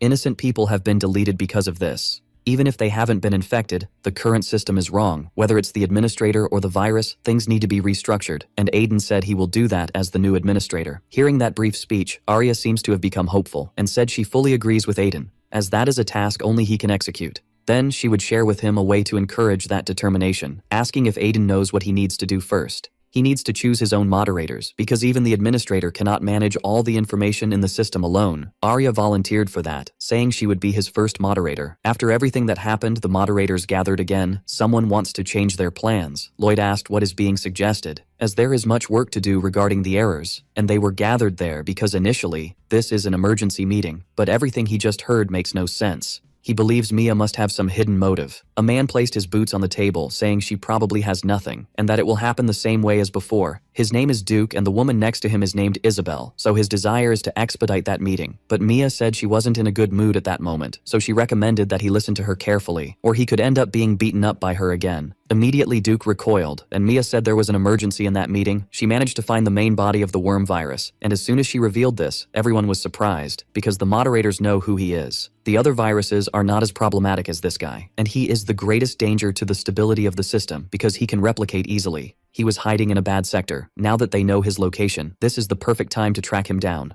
Mia also sent a report to the administrator telling everyone that the time has come to delete this enemy. This is the emergency she shared with her fellow moderators. They realized that something grand is about to happen. They felt a great power approaching that meeting. An unknown person is coming closer. She is a guardian deity of the system, and her name is Procyon. She came there to speak with the moderators. In her company is the system administrator. He rarely appears in person for most matters, so the moderators are curious. Mia thought he might have read the report that had been sent. Maybe he will resolve this matter personally. Near the village of our boy, he is talking to Arya, still very surprised by her self-invitation, as she would be his first moderator. Then a screen from the system appeared for him, asking if he would like to assign the moderator role to Arya. Aiden realized this is the first step to becoming a true administrator. So far, he has received a lot of help from this girl, who not only understands the system very well, but is also a skilled fighter. So there is no better candidate now to be his first moderator. Given this, There was only one possible choice: to agree to it. Immediately, a great light completely enveloped the player's body. Now she regained access to the system, and the firewall was reactivated. Arya realized what happened. She could hardly contain her excitement. Aiden thought there was something wrong with her, but he found Arya completely emotional about what had happened. She said everything had been very difficult until now, but what our boy wants is for her to stop hugging him. After she calmed down, Aiden realized she is very strong, and this seems to have taken root in his mind, as he now wants to know what her level is. He decided to check this through the system, but her status is still hidden, and her karma number is very confusing. Then, the system asked if Aiden would like to use his administrator authority to access this data. For him, this is the perfect occasion, as he was becoming very curious. But when he tried to do this, an error occurred. He does not have enough authority to access this data, as this information was blocked by another administrator. Aiden realized he wouldn't be able to access it, and looking at Arya, very curious, he wanted to know what she did to receive such a punishment. The next day, the villagers of his village began working early to rebuild that place. Everyone is dedicated and focused on this task. Aiden is also participating in the organization. They need to gather resources. The supplies he had allocated have already run out, and now they need to acquire more items. The villagers want to be able to protect themselves from the creatures in that region. Near that place, there is a dungeon, and they decided to investigate. The man with a streak in his hair said it would be complicated to go alone, so he called Siri to accompany him. To help them, Aiden opened the cloud to grab some items, then remembered Mia's complaints, as those items belonged to the players. Trying to avoid problems, he decided not to take the items, when Arya appeared very interested in the subject, asking if they were going to a dungeon. Aiden said he wouldn't accompany those people, which left his friend confused. She didn't care if the people went or not, but assured him that he should go too. Now the small group is in front of the gate of that dungeon. Aiden looks at it still a bit apprehensive. This is his second experience in a place like this, and he encountered very dangerous creatures inside, so he's being very cautious. Arya asked everyone to wait. She imagined that Aiden would enter recklessly since he doesn't understand how dungeons work, immediately asking if he knows what kind of demonic creatures usually appear, or what items he should take, or what the cleaning methods are. With confidence, she asked if Aiden had ever defeated a demonic creature. They are different from wild animals that appear near villages. They can use magic and set traps capable of doing everything a player can do. Knowing this, she forbade Aiden from using his administrator abilities inside that place. From that day on, he will start clearing dungeons so that he can understand their content more and more, gaining experience. All of this is necessary for him to one day become the administrator and gain experience. This is the only way to become stronger, since none of them are now conventional NPCs. Now that they are inside the dungeon, they need to defeat those monsters. Aiden's group is surrounded by them. He realized they needed to retreat immediately, as the creatures keep appearing from everywhere. They managed to find refuge to catch their breath, and Aiden realized that Arya was right all along. He wasn't taking the risks of the dungeon seriously, and, if it weren't for her advice, he would have fallen into traps, or would have been ambushed as well. This would make everything even harder, as there are creatures immune to physical damage, just like those that are immune to magical damage. Quite tired, they were found by Arya. She approaches them, passing through dangerous creatures without taking any damage, and said she needed to find something first. With a simple strike, she defeats those creatures in a devastating manner, asserting that it is more tiring to defeat the monsters than to withstand their attacks. However, she noticed that they had already managed to reap the first results. Arya imagined that this dungeon might be a bit dangerous for them, but Aiden and his companions leveled up. The NPCs are surprised that they now have the ability to level up, as they can feel the power growing in their bodies. Now they understand why players are so obsessed with this. Arya said that this is only possible thanks to Aiden's power, stating that everyone has now been updated. If it weren't for Aiden, none of this would have been possible. And our boy is getting a bit embarrassed. They continue advancing deeper into the dungeon until they find the boss hall. Siri can feel a powerful energy inside and doesn't know if they will be able to defeat it, but Arya said they need to go in soon. However, Aiden asked her to be a bit more reasonable, since they almost died several times in there. Then the boy asked something to Aiden, as he is very curious now. He knows they are no longer NPCs, so he wants to know what would happen if they lost their lives. Normally they are revived by the system, but now he fears they might perish permanently, as if they had been deleted. Immediately, Arya told them not to worry about that. As the system's blessing, the firewall is active in all of them. This is a symbol that they are all protected from external attacks. There is also a function that prevents permanent death, but it cannot revive the dead. Instead, it restores the user's body before death and teleports them to the designated village. This should happen in the city where they are allocated. Arya said that this is not a function that players or conventional NPCs can see. They need to reach the moderator level. Now they can stop talking about that and start having a bit more practical experiences. She knows that everyone wants to become stronger, and for that they need to defeat the creature that is on the other side of the door. Knowing this, Aiden filled himself with determination. While they are in the dungeon, the people in the village work hard until they were surprised by a reddish glow in the sky that crashed brutally to the ground of that place. They realized it was Aiden's group. After regaining composure, our protagonist asked if everyone was okay. Now they confirmed that they didn't die, but this was their first time being defeated by a demonic creature. However, the experience was very confusing. They are sure they were defeated. The start of the fight happened normally until the creature summoned a great power before them all. Our protagonist group realized that it had the potential to be fatal, and they were all eradicated by a large area attack. Arya immediately approached Aiden, saying that players call that an annihilation move, a trick that few bosses possess.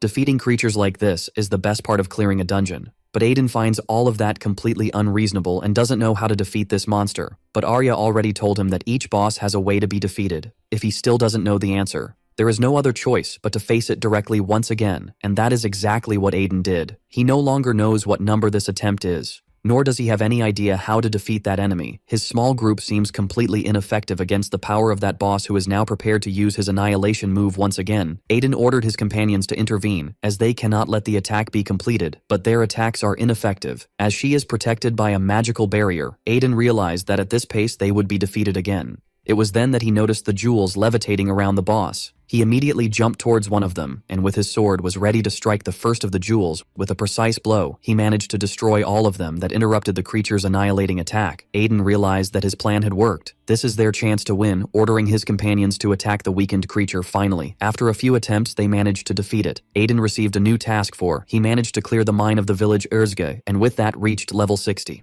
Having achieved that first victory, everyone was excited, and the NPCs are grateful for Aiden's contribution. While they were celebrating, a chest began to materialize in the hall. The rewards would be distributed among all inside. It were several items and some riches. Ciri is impressed with the mana crystals, as they are worth a lot of money. Aiden is satisfied with the results, as they cannot rely on the system cloud forever. With this, the village can become self-sufficient without his intervention. Arya congratulated our boy for what he had accomplished. She had a favor to ask. She requested the NPCs to collect the items while she spoke privately with Aiden. The player asked him to come a little closer, saying seriously that there is still much work ahead. The two walked through the corridors of that place. Aiden seems to recognize this area, as it is very similar to the other dungeon. He thought he might encounter another creature like that.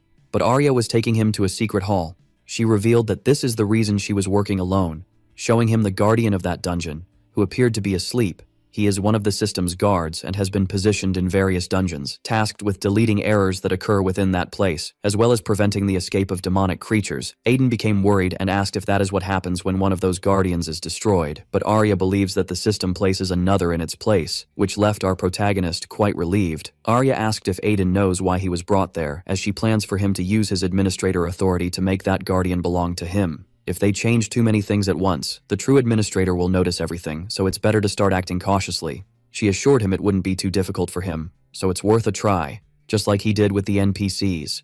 Immediately, Aiden extended his hand towards the creature, and upon making contact with it, a great light emerged. The eyes of that guardian began to glow, and the system informed that the dungeon's administrator had changed. In this way, Aiden managed to register himself as the new administrator, making that guardian obey his orders. Arya congratulated him for what happened, stating that this region is now under his supervision, which is a good start. Aiden realized that at this pace there would be no problems. Also needing the presence of more moderators, he needs someone trustworthy, and Arya is not enough. Worried, the girl wanted to know if there is something that concerns him, stating that she could moderate a region like that, but her true fear is imagining that he still doesn't trust her enough. If that is the case, she believes it is understandable, as there is much information she has kept from him. Even so, she stated that she wants to do her best so they can achieve their goals. However, Aiden said she misunderstood everything, as he needs her to accompany him, and he was curious to notice that she imagined what would happen in that region, as he needs her company to explore that world. There are objects he also needs to find to increase his authority as an administrator. He no longer cares about the secrets she holds or the reasons that make her hide all this, as she is now his moderator. So, she should be prepared to start working hard. Relieved, Arya said. He doesn't need to worry about that, as she would do her best to ensure he becomes a true administrator. Once back in the village, the other NPCs were surprised as Ciri and the boy received the invitation to become moderators. In light of their reaction, Aiden thought they didn't want to do this, but for them, this is something too important. Aiden said he had noticed their behavior in recent days and that the villagers obey them with great enthusiasm. Believing that the two are the most capable for this position, Arya said that this is true and that they should try, as it is not as difficult as they imagine, assuring that she would teach them how they should proceed. In light of this, they promised they would do their best, to Aiden's delight. In a region far from there, the sky is dark and full of lightning. It is possible to see the characteristic purple glow of the virus's presence. Mr. Worm made that place his refuge. He is with his eyes closed, sighing deeply, realizing that he has finally managed to gather everyone, and before him are mysterious people who also seem to be viruses. Worm asked if everyone knows the purpose of that meeting, telling everyone that the administrator has started to make his moves and that now he will look for each one of them. Worm's copies are being deleted quickly. He still has many that can be used to gather information, but he needs to take a temporary pause in his search. Otherwise, they could be deleted permanently. But this situation is far from ideal, since no one has managed to find the true whereabouts of Sir Trojan. Even so, Worm found something very interesting and wants to share it with his companions, revealing the image of Aiden. Now that he has elected 2 new moderators, Aiden said he would leave that village under their care. Siri said there is no need to worry and that they could be called at any time, guaranteeing that she would assist them whenever necessary, but these new moderators are visibly exhausted. Aiden asked Arya if their training was that tiring, but she said she had no other choice. However, she assured that they were excellent students and that they would have no problems managing that village. Moreover, while teaching, she managed to finish that protector Aiden requested. This entire region will go unnoticed by outsiders and even by moderators. Aiden is relieved, as that was exactly what he was wishing for. Now everything is prepared. Since he decided he would be the administrator of that place, he could not continue hiding. Players, moderators, and viruses, he cannot lose to any of them. Then, a large window opened for him, informing Aiden that the tutorial has finally been completed, and thanks to that, he received basic administrator skills. Having the update to version 0.2, Aiden is excited that this was just the tutorial, as now this system wants him to keep moving forward. And full of enthusiasm, he believes he will completely change that place. Starting his journey in the company of Arya, he asked where they should go now. And for situations like this, she prepared a guide for lost beginners, asking if Aiden would like to see it. It was then that a system window appeared for him. Kevin was trying to make a voice call. Aiden was surprised by that, but Arya was definitely more worried than he was. Filled with jealousy, he asked when he started a friendship with another player. Besides that, he hadn't told her anything about it. Then, Kevin says it has been a while since the last time. He wanted to know if Aiden has time to chat a bit with him. He said he is in need of new recruits, so he would like to know if Aiden is interested in joining, guaranteeing that he wouldn't regret this choice. Aiden realized this is a good opportunity, deciding to accept it, which made Kevin excited, claiming he would wait for him at the coordinates he would send. Ending the call, he hopes to see him very soon. Arya did not like that at all. Aiden believes he did nothing wrong, and she doesn't like seeing him asking for help from other players. Even in her frustration, they went to the City of Dawn.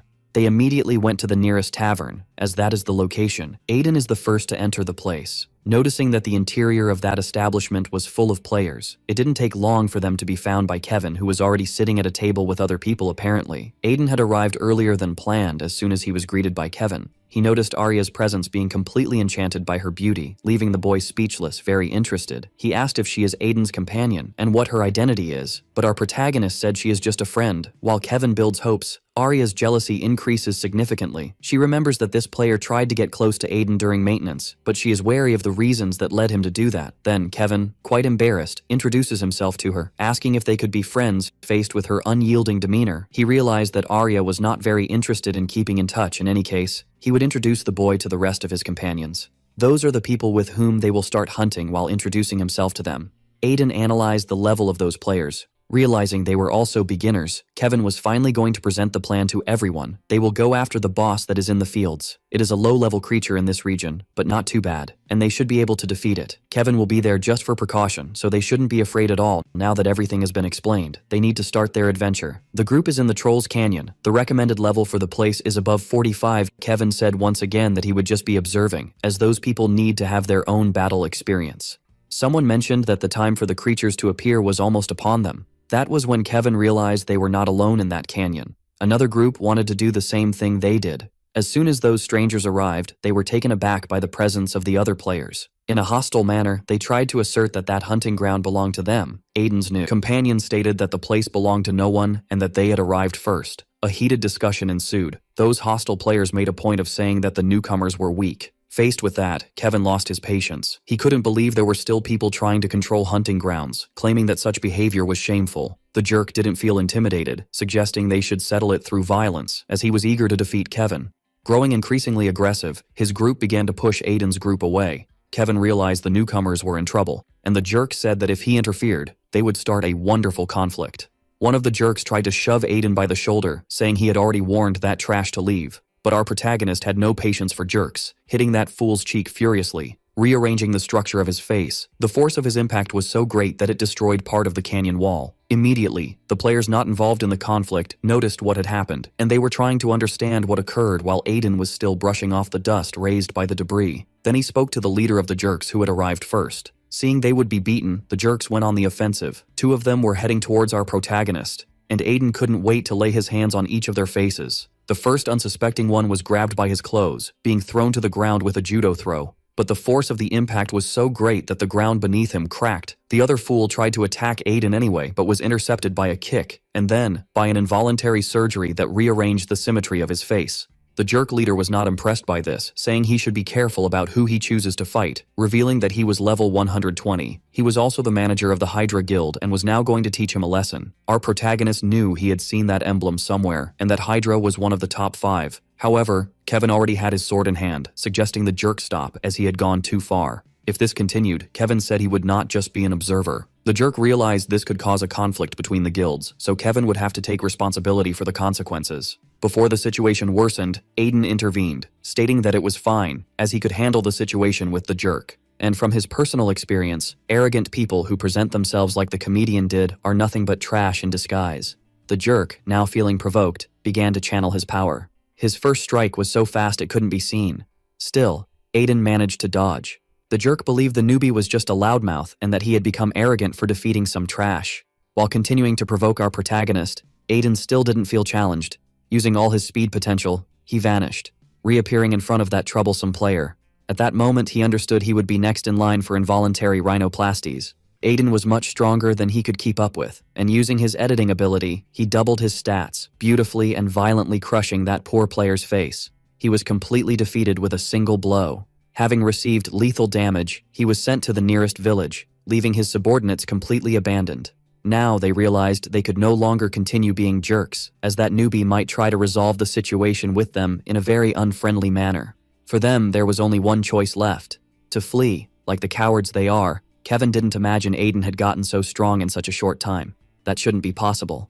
But Aiden might be hiding his true power. His new companions were impressed by that display of strength. Kevin, on the other hand, apologized for not being able to help him, stating that a conflict with that other player could have much larger repercussions. And because of that, Aiden's karma must have increased, which worried Kevin.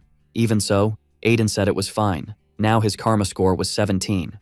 Inside the village, the jerk player was furious, and he vented his rage by breaking walls around him. But he couldn't accept the humiliation of being defeated by a newbie. He is determined to repay what had happened, not knowing he was being watched by Arya's keen eyes, who is definitely the greatest danger in this whole work. Our protagonist continues fighting against the creatures. One of his strikes is more than enough to incapacitate the monster, which upon being defeated, caused everyone on his team to level up. They are being carried by the efforts of our protagonist, who has now realized he has grown stronger. Kevin approached him to congratulate him, stating he had never seen a new player as strong as Aiden. That's why he has a question to ask. He really wanted our protagonist to join his guild too, saying that Hydra would certainly seek revenge, and that this could happen soon and would be problematic. If he became a member of Kevin's guild, they could help him, assuring that they would protect him. Once again, an unexpected invitation arose for Aiden. Indeed, there are many benefits to joining a guild, but for that, he wanted Arya's opinion. The problem is that the girl disappeared without a word.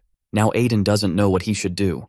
Elsewhere near the city is one of Hydra's guild headquarters. The jerk just reported that he was completely dominated by a beginner. His superior was furious with this news, but now that they had been provoked, they needed to take revenge, authorizing the jerk to use some subordinates to ensure things could be done the right way. Finally, the jerk felt there was a path in his future to return the humiliation to our protagonist, but his thoughts were interrupted by the screams of despair from another guard. Arya had entered that building, and she definitely wasn't there to establish friendships. When asked who she was, Arya kept advancing, coldly. After defeating some subordinates, they asked what she was doing. The jerk was upset that an intruder had gotten so far, and his boss realized he was surrounded by useless people. He immediately told his men to take her down. The players charged furiously and armed, completely surrounding Arya. Even so, she remained unyielding. The jerk said she was a fool, and although she wasn't weak, it was a big mistake to come there alone. For now, she wouldn't be able to leave so easily and would witness firsthand why this guild is infamous.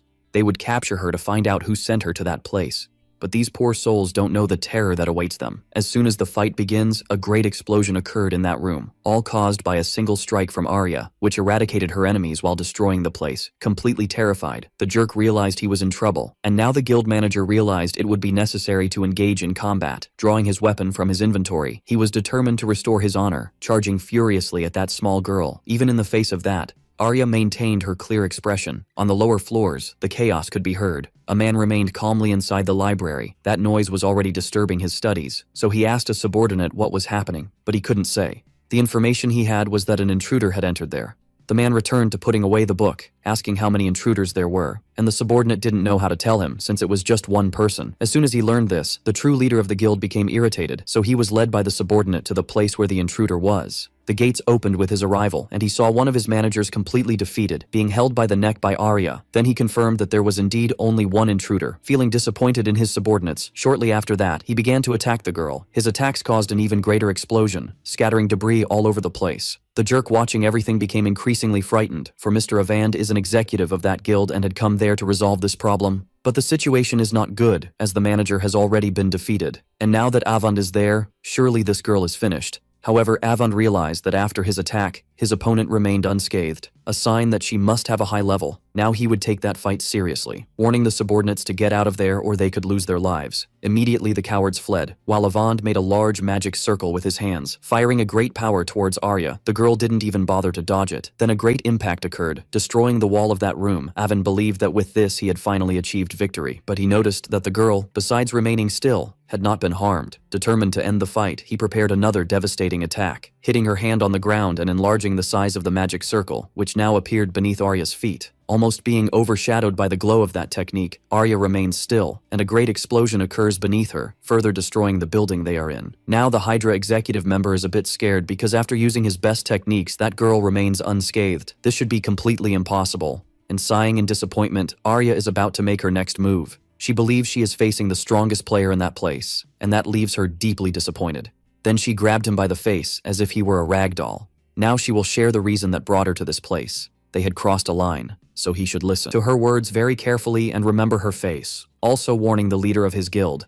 If they keep bothering her, she will cleanse this land of their presence. She said this while trying to crush the boy's head, completely subdued. He still tries to understand how he was defeated so easily. She is not a conventional player. This can only mean one thing. She must be ranked. But the beating session was not over yet. The jerk was thrown towards the ground, and the force of that impact proved to be devastating. The fight between them completely ravaged that area. A hand rises amidst the rubble. The boy does his best to crawl. He worked hard to gain all those levels, but was defeated so many times that he dropped from level 230 to 220, losing a lot in a short time. Completely outraged, he decided that he would take revenge one day, willing to do anything to avenge this humiliation. Back in the city, our protagonist is there with his new team. Kevin remains worried about him, assuring that it would be safer for him to join his guild. But Aiden made it clear that he is capable of protecting himself and appreciates Kevin's concern. Then, the player decided to respect our protagonist's stance, making it clear that if he needed help, he could call him at any moment. Bidding him farewell, he wished him well, making it very clear for him not to approach the Hydra Guild area. Aiden waved goodbye while absorbing that advice. Being surprised by Arya's arrival, who was already waiting for him, Aiden asked where the girl had gone without telling him. She asked if it wasn't a bit obvious. She was resolving the situation with those troublesome players who might come after him. Very surprised, Aiden asked if she went to the Hydra Guild, and the girl said they have a stronghold nearby, so she went there to greet them. In the city center, rumors are already spreading. It seems that the entire stronghold has been reduced to ruins. This is the news of the moment. No one knows who was responsible for that. Perhaps it was a ranked player. This could start a war between guilds. Arya believes that this way, they won't have time to worry about Aiden, and if there are problems, she will take care of it personally. Sighing deeply, Aiden realized that the girl is that kind of person who resolves things. And indeed, having problems with a hostile guild could hinder his journey, so Arya resolved that before it became something even bigger. Pleased with her actions, Aiden opened the cloud, taking a small object from there and offering it to her. His intention was to give this at another opportunity, because this is the first object he personally made of that kind, and it took a long time to reach that conclusion. What is in her hands is a necklace that was made especially for her. It has a function that allows them to communicate, as well as know each other's location. Aiden hopes she will use that to inform him of her sudden outings, because he doesn't like her disappearing without a word. Gripping that jewel tightly, Arya thanked our boy, saying that this is now her treasure. In the area where the moderators are, the meeting had ended, and it seems to have been very exhausting for them. While Mia was leaving, someone called her. That other moderator noticed she was already going back to work, annoyed by this excess of questions. She wanted to know if the armored man had something to say, but he wants information about the main body of the virus. He said she did something really incredible, and it's unfortunate they couldn't capture it. However, there are few moderators who could face it and return alive. Mia said it's all right, and that if that's all he has to say, she would continue on her way, as she has a lot of work to execute. Only then did the moderator reveal his doubt, and wanted to know why she didn't report her discovery to the other moderators, as this should have been the first action taken by Mia, since this would have completely changed the outcome of the battle. Mia said that her information was not something concrete. Now the moderator is suspicious, thinking that she is covering her sources, realizing that perhaps she did not discover that on her own. Now, Mia ended up feeling uncomfortable, showing her claws and her power. She asked if she was being tested, and the moderator said he was just following standard protocol. Since it is Xenon's job to eliminate internal dangers, she also cannot avoid answering his questions. All of this is done for the good of the system and the administrator. Xenon made it clear that he did not hear her answer. He wants to know where she got that information, and if the answer is not satisfactory, his only choice is to continue doubting her, suggesting that perhaps she is wanting to tread the path of the traitor, Arya. As soon as he said those words, the two began to fight, destroying everything that was there.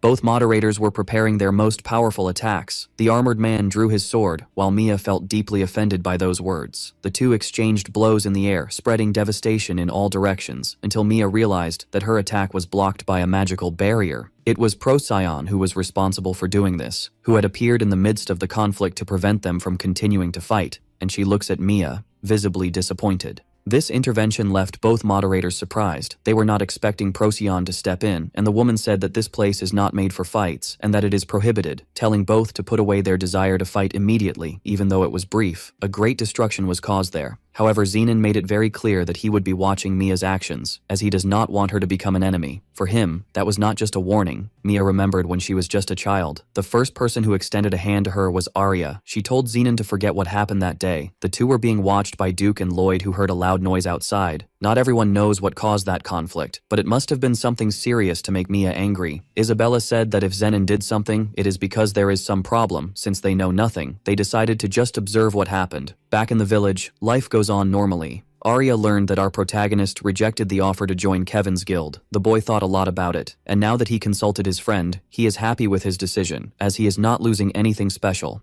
And if one day he needs to join a guild, there will be other invitations. After hearing all that, Arya said that joining a guild now would not be bad. That was completely unexpected from Aiden. And the girl said that the existence of a guild and belonging to one is part of the content of that world. She also personally knows the guildmaster, Griffo, stating that he is a very decent person. If it is Aiden's intention to join them, Arya could contact him now. But our protagonist has another idea. He would like to create his own guild, which left Arya quite surprised. Back in the village of Erzge are the villagers of our protagonist. Siri managed to work in that region as a moderator, creating a huge house. Aiden said that she does not need to worry about materials, as everything would be allocated in the special storage of that village through the cloud. She just needs to say what she needs, thanking Siri for everything she has done. The other residents are asking her what that is, and if they really heard Aiden's voice. But the girl immediately told the people to get back to work, as that is a request made by their own administrator. Now our protagonist believes he has solved the first problem. They are really creating a guild, and that building is necessary. Arya confirmed that the minimum requirement is to have a hall for the guild. All they need to do now is wait for the building to be constructed. Aiden asked what kind of content they should seek now, and the girl holds something in mind. She wanted to know if he still remembers what was suggested in the first place. Then, they decided that it is a good possibility. The duo went to the challenge tower. Aiden is intimidated by this construction, asked what that is. His friend said it is one of the most popular places among players. Her rule is very simple. It is necessary to defeat demonic creatures on each of the floors to continue advancing. Some manage to gather many resources in this, while others set personal records. But this is important to veterans. For them, the fundamental goal is to enjoy the experience. Aiden agreed with that, but as he wishes to become the administrator of this world, he believes he should do it the right way. Arya said that tower is meant to be enjoyed regardless of the level, so it's important that their skills have synergy so he can keep advancing. She would like to take a look at what kind of class he is in before they enter the tower. Opening the system, Aiden agreed to this. Arya was immediately surprised by what she saw, as everything there is at maximum. Their skill list is completely filled. Surprised? She asked how Aiden managed this, and the boy said it has been like this from the start. Frightened, he asked if it wasn't normal, as he swore all players had these privileges, and since he had never seen anyone's stats, he didn't know that was an exception. Arya already knew he was astonishingly powerful even as a beginner, and now she confirmed that he possesses several classes with skills that can be mixed. Not even the current administrator has something like this. Once again, she is sure that Aiden is special in many ways. If he keeps progressing, he could rival the administrator soon, so the situation is perfect. She said they don't need to think about skill synergy, since he can utilize his full potential inside the tower. Inside the tower, they begin to be attacked by creatures, but Aiden is determined to overcome them all, splitting a creature in half using an axe. He is fully aware of what happens around him. Other monsters are approaching, willing to meet the same end as their companion. After that battle, all that remains are the shattered bodies of the creatures, and our protagonist receiving several levels for defeating them. Arya is impressed that he did all this alone, combining the skills he already has. Now that she can see his level and status, it became obvious to her, Aiden truly is formidable in combat. After storing his items, our boy said that this is easier than he imagined, so Arya recommended he not let his guard down, as the difficulty will increase as they ascend the floors and perhaps he won't be able to overcome the challenges in the traditional way. Aiden asked how many floors that place has, discovering that there are 50 in total. That was when he realized he was already almost halfway, and now he is eager to finish clearing the next floors. As his friend said, the difficulty is increasing drastically and the creatures appearing in his path are much more powerful and numerous. Sometimes he was caught off guard by a boss creature that appeared suddenly, but thanks to his various skills he managed to safely get through these challenges until he finally reached the penultimate floor. The battle currently underway is fierce and the creature wields its weapon violently. Aiden is feeling pressured. The impact of that creature's blows is devastating, and after dodging that attack, Aiden realized that this situation is indeed delicate, as the monster before him possesses incredible power. In addition to being notoriously fast, being hit by any of its attacks will be completely disastrous. So our boy resorted to a special solution. He decided to use magic since his proficiency is at maximum. Through that he managed to strengthen his body and momentum. Combining these two skills for the first time, he believes it will be enough to destroy his enemy. The strength of his feet is so great that as he moves, he destroyed the ground. Aiden managed to approach quickly, ready to strike the creature, and the force of his fists proved to be devastating. As with the impact, the monster's skull was completely rearranged. After that, the creature was sent to the ground definitively, and now its skull has a completely unnatural dent. Then the system informs that the 49th floor has been completed. Thanks to this, Aiden received a few more levels, realizing that this combination of skills is very similar to his ability to edit his own strength. All that remains now is the last floor, and looking at that staircase, Aiden is eager to know what lies ahead. Finally, he arrived at a large platform, seeing with his eyes a huge red portal, and from inside that place, a creature began to emerge. Aiden realized that this is probably his enemy. The final boss of that tower is armed with a staff and raising its hands while shouting furiously. Its magic shone intensely, causing a large magic circle to be conjured everywhere. Its illumination is so intense and deep that it could be seen from afar. That is a cursed field. The effect of all abilities has been diminished and Aiden will receive constant damage over time. In addition to having his stats halved, Aiden realized that this battle is going to be a bit more complicated, but he is not a conventional player and has resistance to this type of negative effect, completely nullifying the curses that were placed on his body. The creature realized that what it had conjured was completely nullified. The main ability of that enemy does not work on our protagonist, and after picking up a sword that would make the berserker mangaka proud, Aiden wants to finish that battle quickly. The monster in front of him advances furiously, conjuring an attack with its staff, but Aiden promptly reacts using the blade of the sword, making several cuts preventing the thorns from reaching him. Determined to keep fighting, the creature uses magic once again, sending huge boulders in the direction of the boy, who was now going to defend himself using magic as well, making several balls of light appear in the air. They were immediately sent towards the boulders, destroying all of them as soon as they met. Now that the greater danger has been nullified, Aiden advances across the battlefield and is getting closer to that creature, wielding a sword that is at least 3 times his size. A completely clean and well-executed strike was made.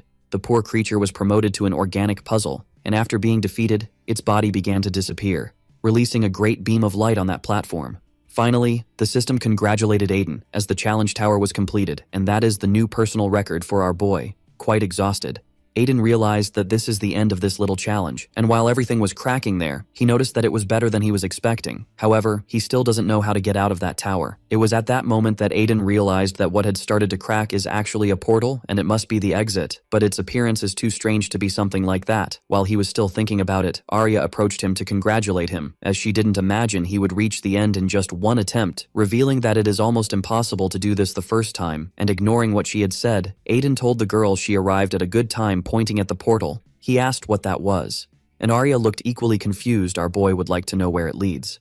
However, Arya was scared, as she couldn't see anything at all. This information also surprised Aiden, and he began to think that something might be wrong, noticing that the tips of his fingers started to disappear, and the same was happening to his whole body. As Aiden panicked, Arya shouted for him to move away, seeing our boy disappear before her eyes. Once again, he was taken to that dimension made of data, not knowing what is happening, thinking that the administrator or a moderator might be involved. His eyes saw something surprising. He was seeing the tower from another dimension, and that must be the other players who are trying to defeat it now. Aiden has a privileged view of that entire system until his body is materialized in another place, still very confused. He can't tell where he is, but he noticed that blue petals were flying through the air and that characteristic illumination was pointing in a direction for some reason that made him remember Sirius. And after taking a few steps, he was heading towards a pair of closed doors that led to the beta version in front of it. He realized it was version 0.5. Then, a system screen appeared before his eyes, informing Aiden of a new task, those who were forgotten. The reward for this is another level as an administrator, as well as a new command. Aiden was not expecting to receive a task. However, it has been a while since the last one, and he realized that his journey is still ongoing. His thoughts were interrupted by Arya's worried voice, asking where he is. This is possible because of the artifact he made especially for her in the traditional way. She couldn't get in touch, and the pendant proved to be very useful on this occasion. She left the tower to look for him, and realized that there was a problem. She had never seen anything like that before. She must be able to reach him somehow. But according to the artifact, he is at an absurd distance, and in the center of the earth. In light of this, she was going to look for a way to reach him, but Aiden said that it wasn't necessary, leaving Arya quite confused, revealing to her that he had found something that only he can do. If the situation worsens too much, he can leave there using the cloud, so he asked Arya not to worry. She just needs to wait a little, and if something serious happens, he will get in touch. In light of this, Arya asked him to be cautious. Now, determined, he placed his hands on that door, forcing his way inside. Then, his eyes beheld something impressive. In that huge corridor, there were several creatures that seemed to be asleep. They were all the demonic monsters that appeared in the challenge tower. Aiden began to wonder why they were there and why they remained motionless, until he heard a voice saying they were like that because they hadn't been updated. Startled, he asked who had said that.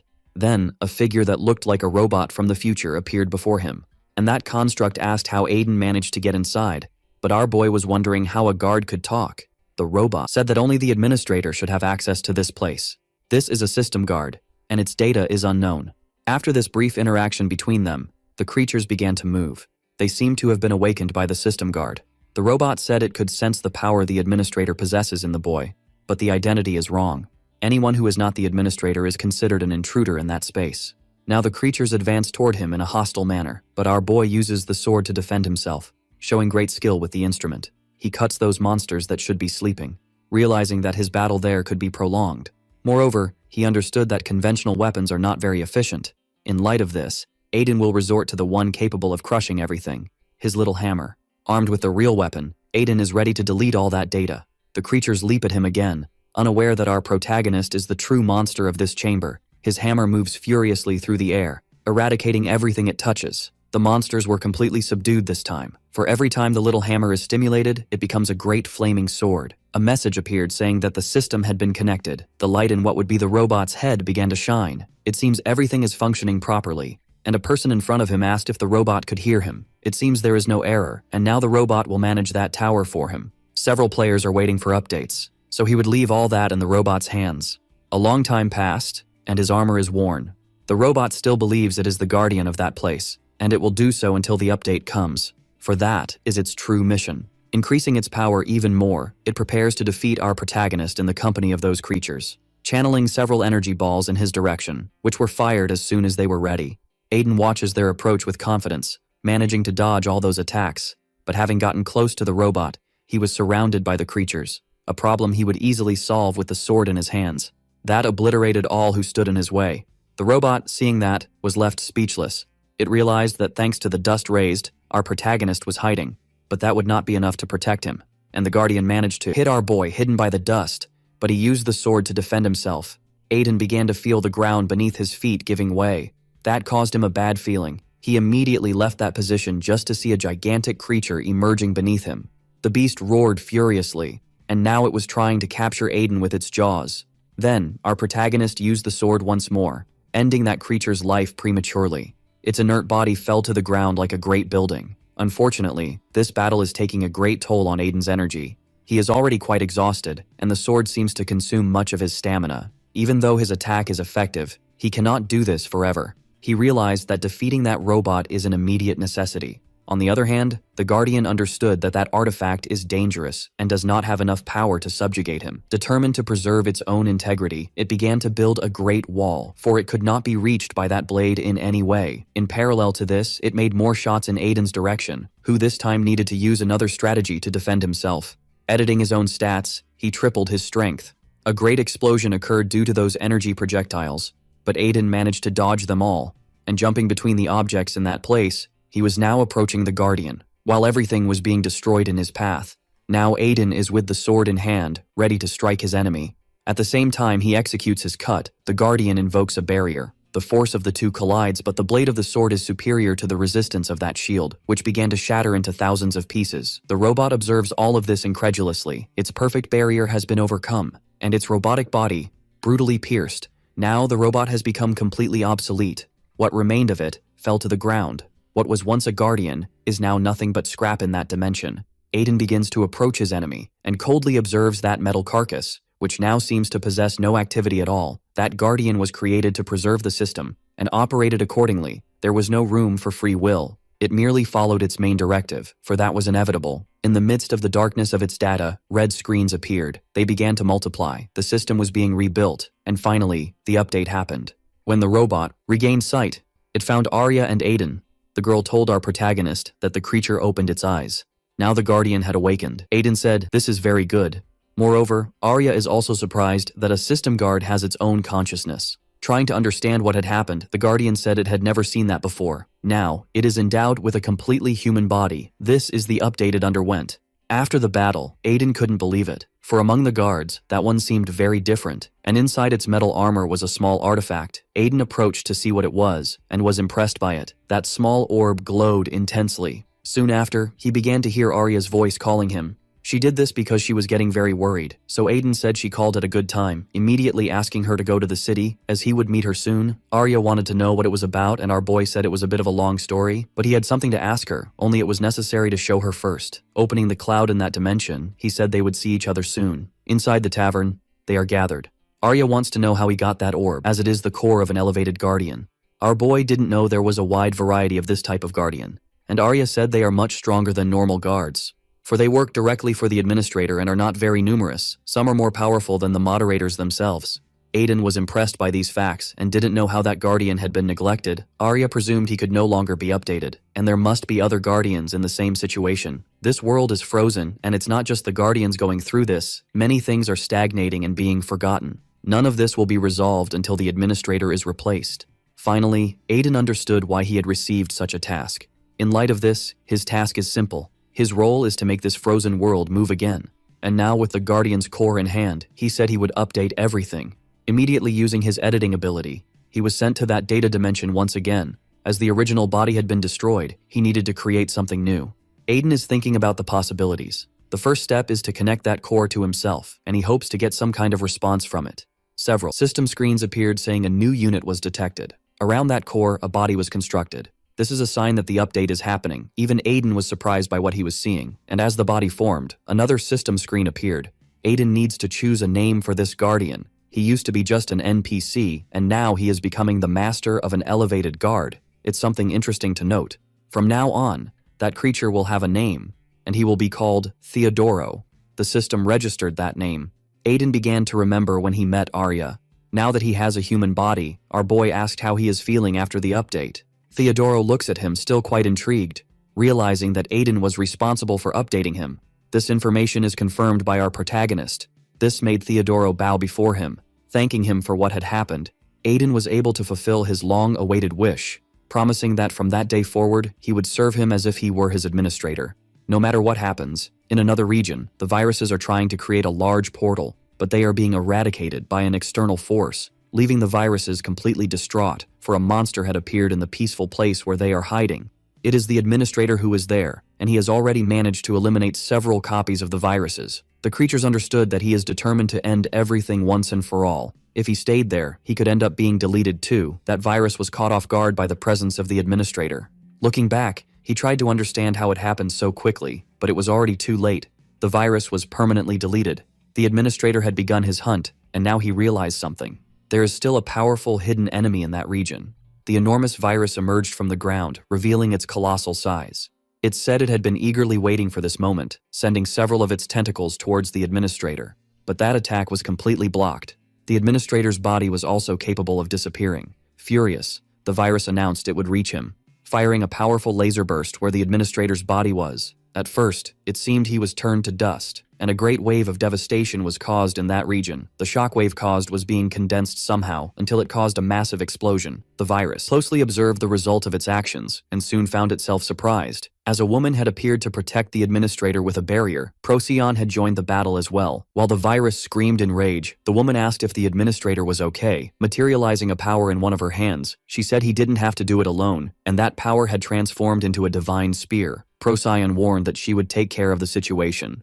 Her weapon is Procyon's judgment, a unique item of hers. However, holding her by the shoulder, the administrator said it was all right, as he would resolve this situation quickly. Even though he was capable of that, Procyon remained worried. Approaching the virus, the administrator said they have no end, and he had spent a long time searching for the Trojan, while others multiplied. Finally, the administrator decided to remove his mask, revealing that one of his eyes is integrated into the system. For him, this whole situation is very tiring. He then used one of his abilities, the blocking ability, and from the administrator's body a great power was emanated, completely enveloping the region where the virus was. The creature did not know what this meant, much less what that dark space was. It imagined it was a way to prevent it from escaping. Still pondering what this could be, the virus saw its entire body being consumed by a luminous energy and realized that he and his copies would be completely deleted at this rate. To prevent this from happening, he tried to divide all his parts so that some could escape. This was his priority now, and the administrator observed that futile attempt. Concentrating the energy in one of his hands, he said that all these actions are empty of meaning, since the virus would be deleted along with that entire space. As if endowed with gravity, that sphere of energy created by the administrator began to attract all the copies of the virus, which was gradually being gathered in the administrator's hands until the entire infection was completely contained, becoming a small core within the sphere that the administrator had produced. Then, he used the permanent deletion, completely destroying the core that was in his hand. The result of his actions sent information within the sea of data to the virus's main body. Worm is in his refuge, peacefully, and the wave of data is heading towards him. As soon as it made contact with his body, he realized what had happened to his copies, and the administrator's actions seemed to have caused damage to his physical body. He immediately became furious about this, as all his copies were deleted at once, which would take a long time to recover. Even so, Worm remains determined to continue his war against the administrator who had finally won that battle. Returning his characteristic mask to his face, Procyon asks if he is okay. We are also revealed that his name is Aster. Without answering the girl, the administrator says they need to return, and she watches with regret his behavior. Back in his refuge, the administrator sits sighing deeply after all those actions. For a brief moment he closed his eyes as if he wanted to rest, but he heard an alert sound coming from the system in front of him. He had received a message from Zenon, which seems to be confidential. Immediately he opened the content of it and came across the image of Mia. The administrator was informed that she is behaving suspiciously and that she possibly must have met with Arya. For him, all of this is within his expectations. As Mia has always been a loyal follower of Arya, the administrator remembers her very well, realizing that perhaps she does not intend to return. While still reading this information, he came across another screen. Zenon is talking about Mia's actions, which continue to be strange, and he discovered that she has been receiving help from someone outside. Showing a photo of the protagonist, the administrator remembers Aiden as he deleted him with his own hands. It seems that this was not effective, and the boy now has administrative authority over the system. He might be a new virus. With more information about this, he realized that it would be necessary to do something about it. Using his research skills, he specifically searched for Aiden, but his access was denied. As soon as he saw this error message, the administrator became frightened. It is unusual for there to be information that even he cannot access. Then, he encountered red numbers in the system, noticing that there were some people with higher priority than his. The administrator said he had been searching for a long time and did not think he would find him this way, but he was even more surprised to realize that everything was there. That is the Trojan he is looking for. He immediately called for Procyon, saying he needed something only she could do, and this should be done discreetly. Otherwise, his target could hide if anything was noticed. Showing an image of Aiden, he said they needed to locate him immediately.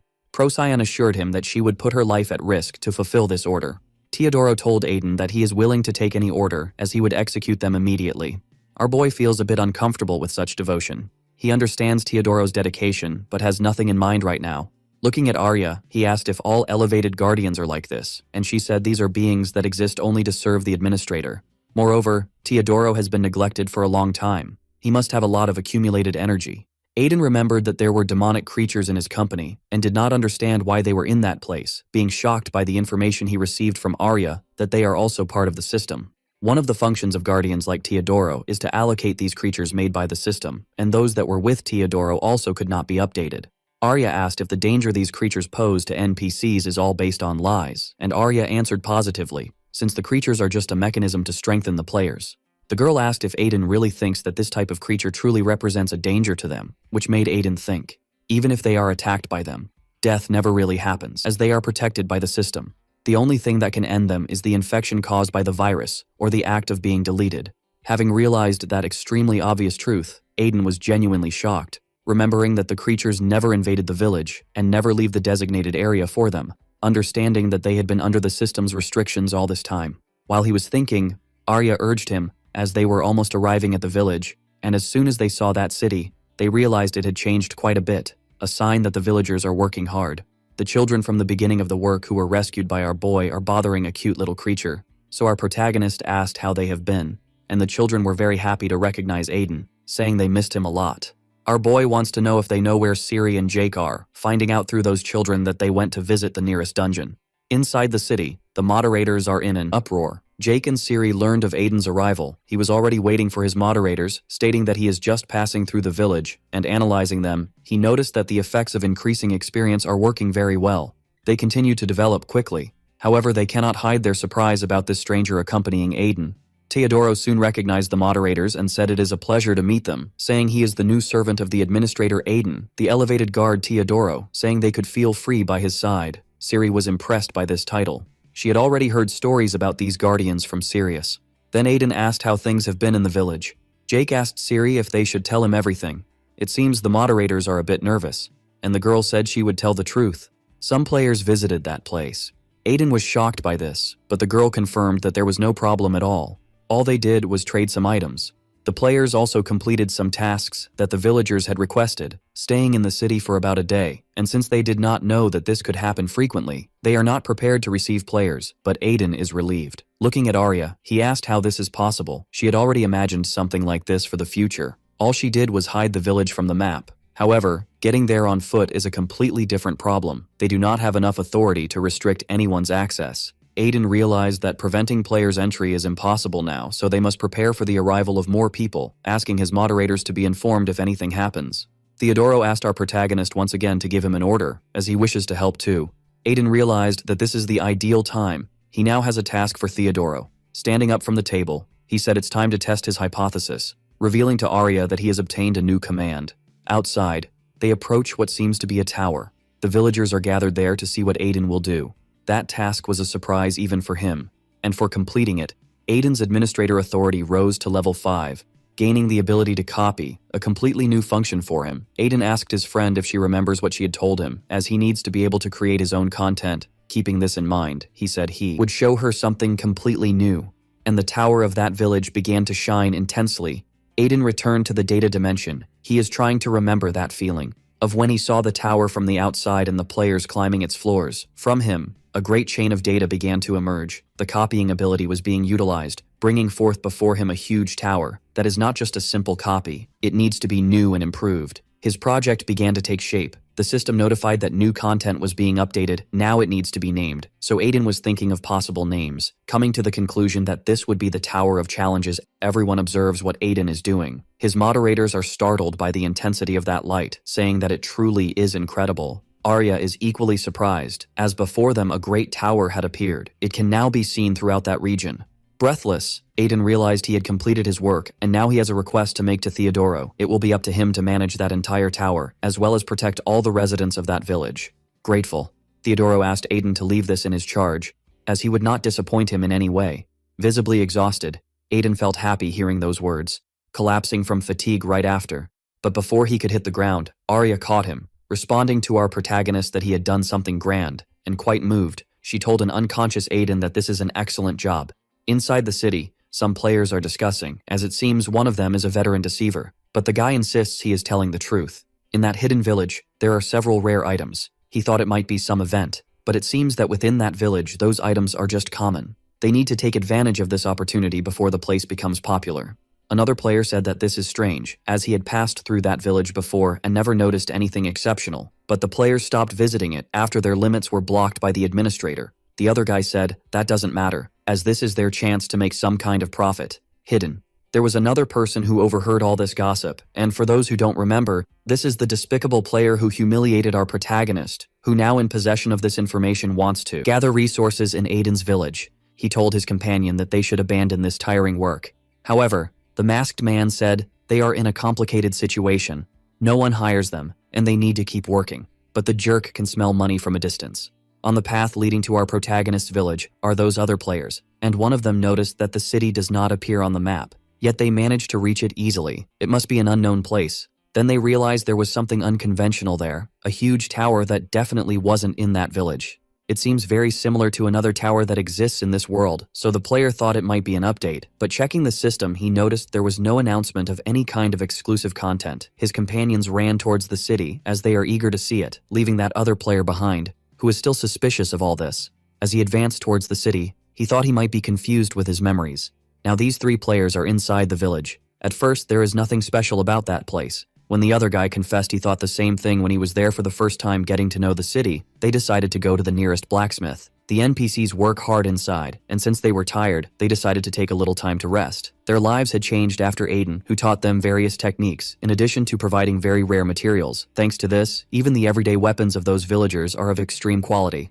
The players, upon entering that place, were amazed by the variety of those items. The NPCs quickly recognized the visitors. Then they asked, what was the reason that brought them there?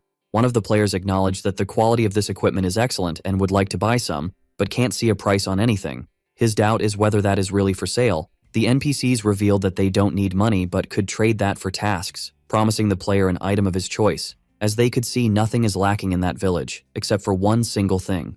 Even though food is abundant, it's always nice to receive a different meal, and it's hard to find good ingredients around there. The players were surprised to realize that they only wanted to trade those rare items for a bit of food. However, the player noticed that no notification appeared in his system. Ignoring that signal, he decided he would grab his rations soon, and outside the village, other players are arriving. It's that jerk and his companion, who wish to monopolize the place, showing to be truly arrogant. He forces his way into one of the houses, leaving those inside worried. The player said that the house looks normal and that there's nothing special there. Still, he begins to vandalize the items and loot its interior. The resident politely asked them to leave, and completely enraged, the player was going to show the NPC that he shouldn't treat him that way, as they need to know their place within the system. As he tried to hit him, his blow was stopped by a barrier, leaving the player confused about what had happened. Siri appeared there, asking what he was doing. Completely furious, she asked if the player wanted to end his sad life in a painfully absurd way. After that great effort, Aiden slowly wakes up again, then he gets up startled, realizing that he had lost consciousness. This was certainly a result of using too much of his power. Using commands is exhausting. Arya, who had been waiting for him, is relieved that he woke up soon. Aiden asked if she stayed there the whole time and she assured him she did, as Aiden needs to understand that he is an important figure in that place.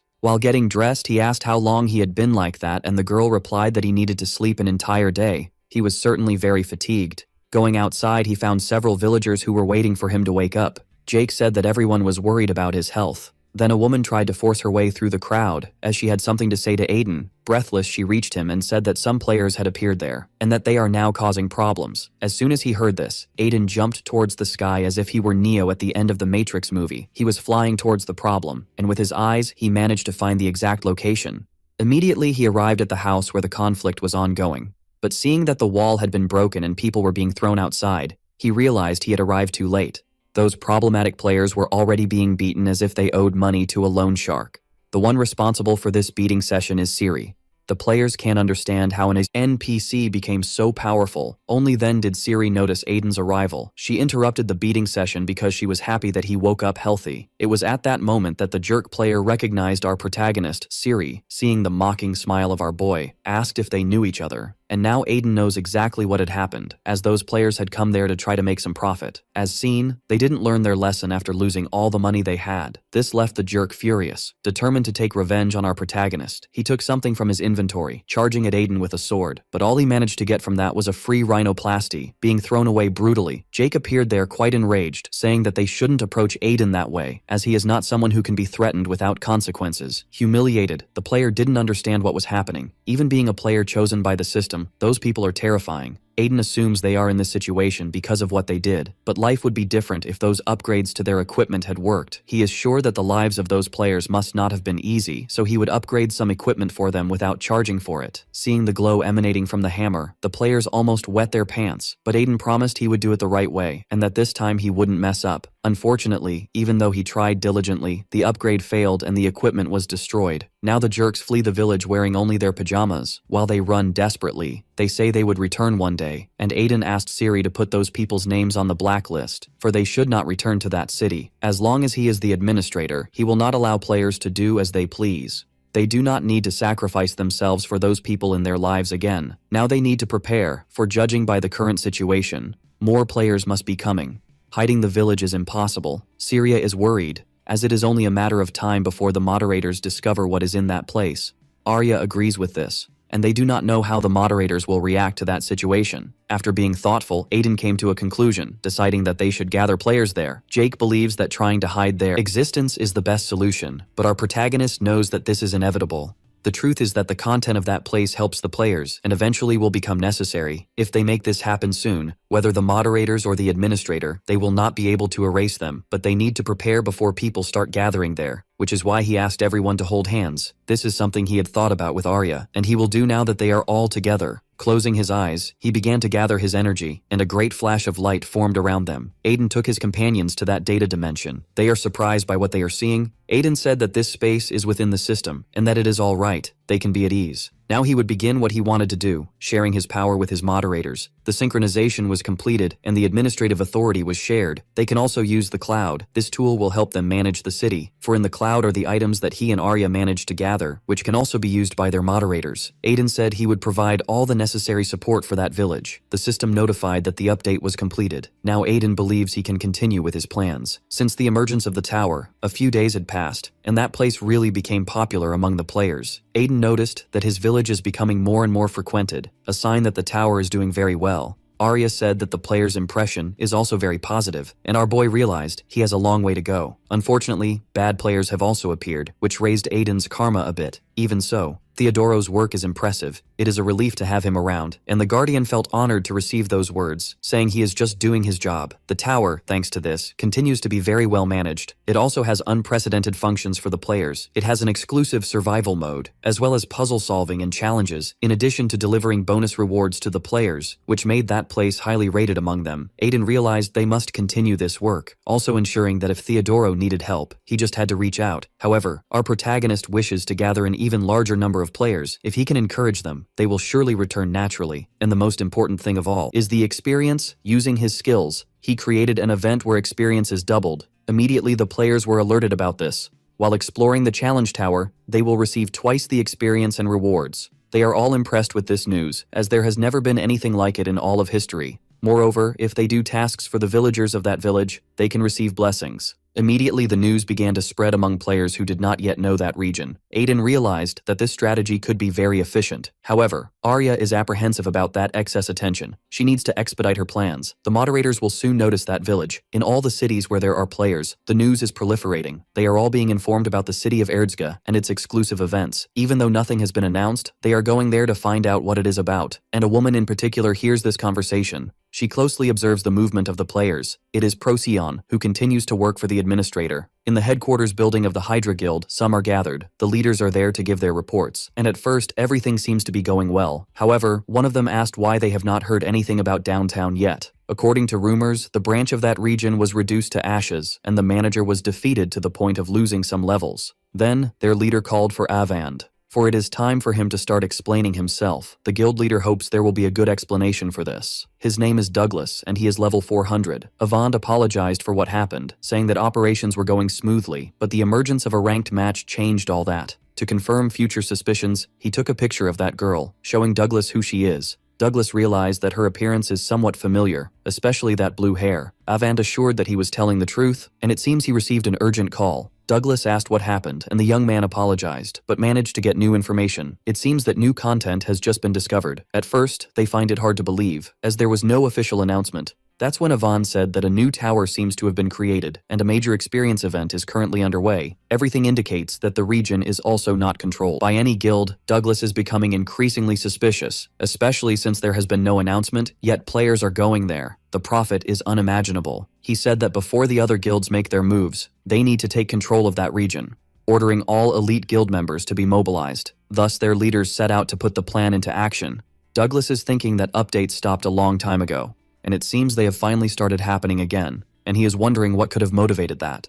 Until a dark presence appeared behind him, saying that this is very interesting. Douglas said that this person scared him, and thought he had already told her not to appear like that. The masked man, with 4 eyes on his face behind him, is named Regan, and he is a virus. The virus said he doesn't care about the conditions of this human, who he finds quite strange. However, he wants to know more about this new update. Douglas said he is still not sure, as there is no official announcement, so they are investigating the veracity of this. Knowing the current administrator, the virus knows he shouldn't be able to create new content. There is only one person capable of that, and he seems to have understood what happened. It must be the person that Worm's looking for, as he told everyone he has administrative authority, so he thought about capturing him before Worm, sending Douglas to dispatch special minions to capture someone in that place. But the man said that doesn't make sense, as what he asked to be sent to the village is still in the experimental phase. If the moderators find out, they will have problems. However, the virus assured him that he shouldn't worry, as the moderators have bigger problems. Now he should put the products of his collaboration on the battlefield, as he is sure they will do an excellent job. Again, all the moderators gathered, and someone stood up excitedly, banging their hands on the table. It was Duke, and he didn't understand what Mia had just said, but she reinforced her words. From that day forward, she would be stepping down from her role as a moderator, leaving her colleagues surprised. Duke thought something was wrong, as that was too sudden. However, Mia said his reaction is unnecessary, as this is something she has been thinking about for a long time. There was a reason she became a moderator. She wanted to be useful in some way to her big sister Arya, the only person who accepted her unconditionally, even after being abandoned by everyone. She had decided to follow her wherever she went, as she is the only person she can fully trust, and was planning to wait for her return, but now that is no longer necessary. Duke seems not to know Arya, and asked who she is. It was then that Xenon said the rest of the colleagues do not know her. The only ones who know about her are Mia and the moderators as old as she is. Now that she gave her explanation, Mia warned that she would be leaving, but would leave her unique weapon in that place. Before she could leave, Xenon asked her to stop, asking if Mia really believes she will leave like this. After saying those words, challengingly, she asked what will happen if she decides to leave anyway, making it clear that he has no reason to stop her. Xenon said that the situation could be this, but due to an order from the administrator he cannot let her leave, so he asked if she is going after Arya. Xenon said that Mia seems to have forgotten the forbidden sin that Arya committed, stepping into a forbidden domain, putting the administrator's life at risk. Since that incident, he has never been the same, so she should know about this too. Mia was an excellent moderator for a long time, and he doesn't want to do this to such an old comrade. However, the administrator's orders are absolute. Xenon asked her not to make the wrong choice. Furious, Mia realized that he hadn't changed at all, then he challenged her to try to stop her if he could. Immediately, the two began exchanging slaps, while they are observed by the other moderators who are worried, wondering where Procyon is. Duke asked what Selena would do, but she doesn't want to get involved in this conflict, as with the strength she possesses, she would only get in the way of others. She decided that she would remain uninvolved. As soon as Duke stepped away from her, Selena began to smile, showing that she must have some kind of hidden intention. The battle between the moderators quickly escalates. Xenon's power is truly impressive. His strikes can easily destroy the landscape, and one of them almost hit Mia's face. Now the girl finds herself in a position to retaliate, causing one of her fireballs to explode intensely. But Xenon managed to escape that.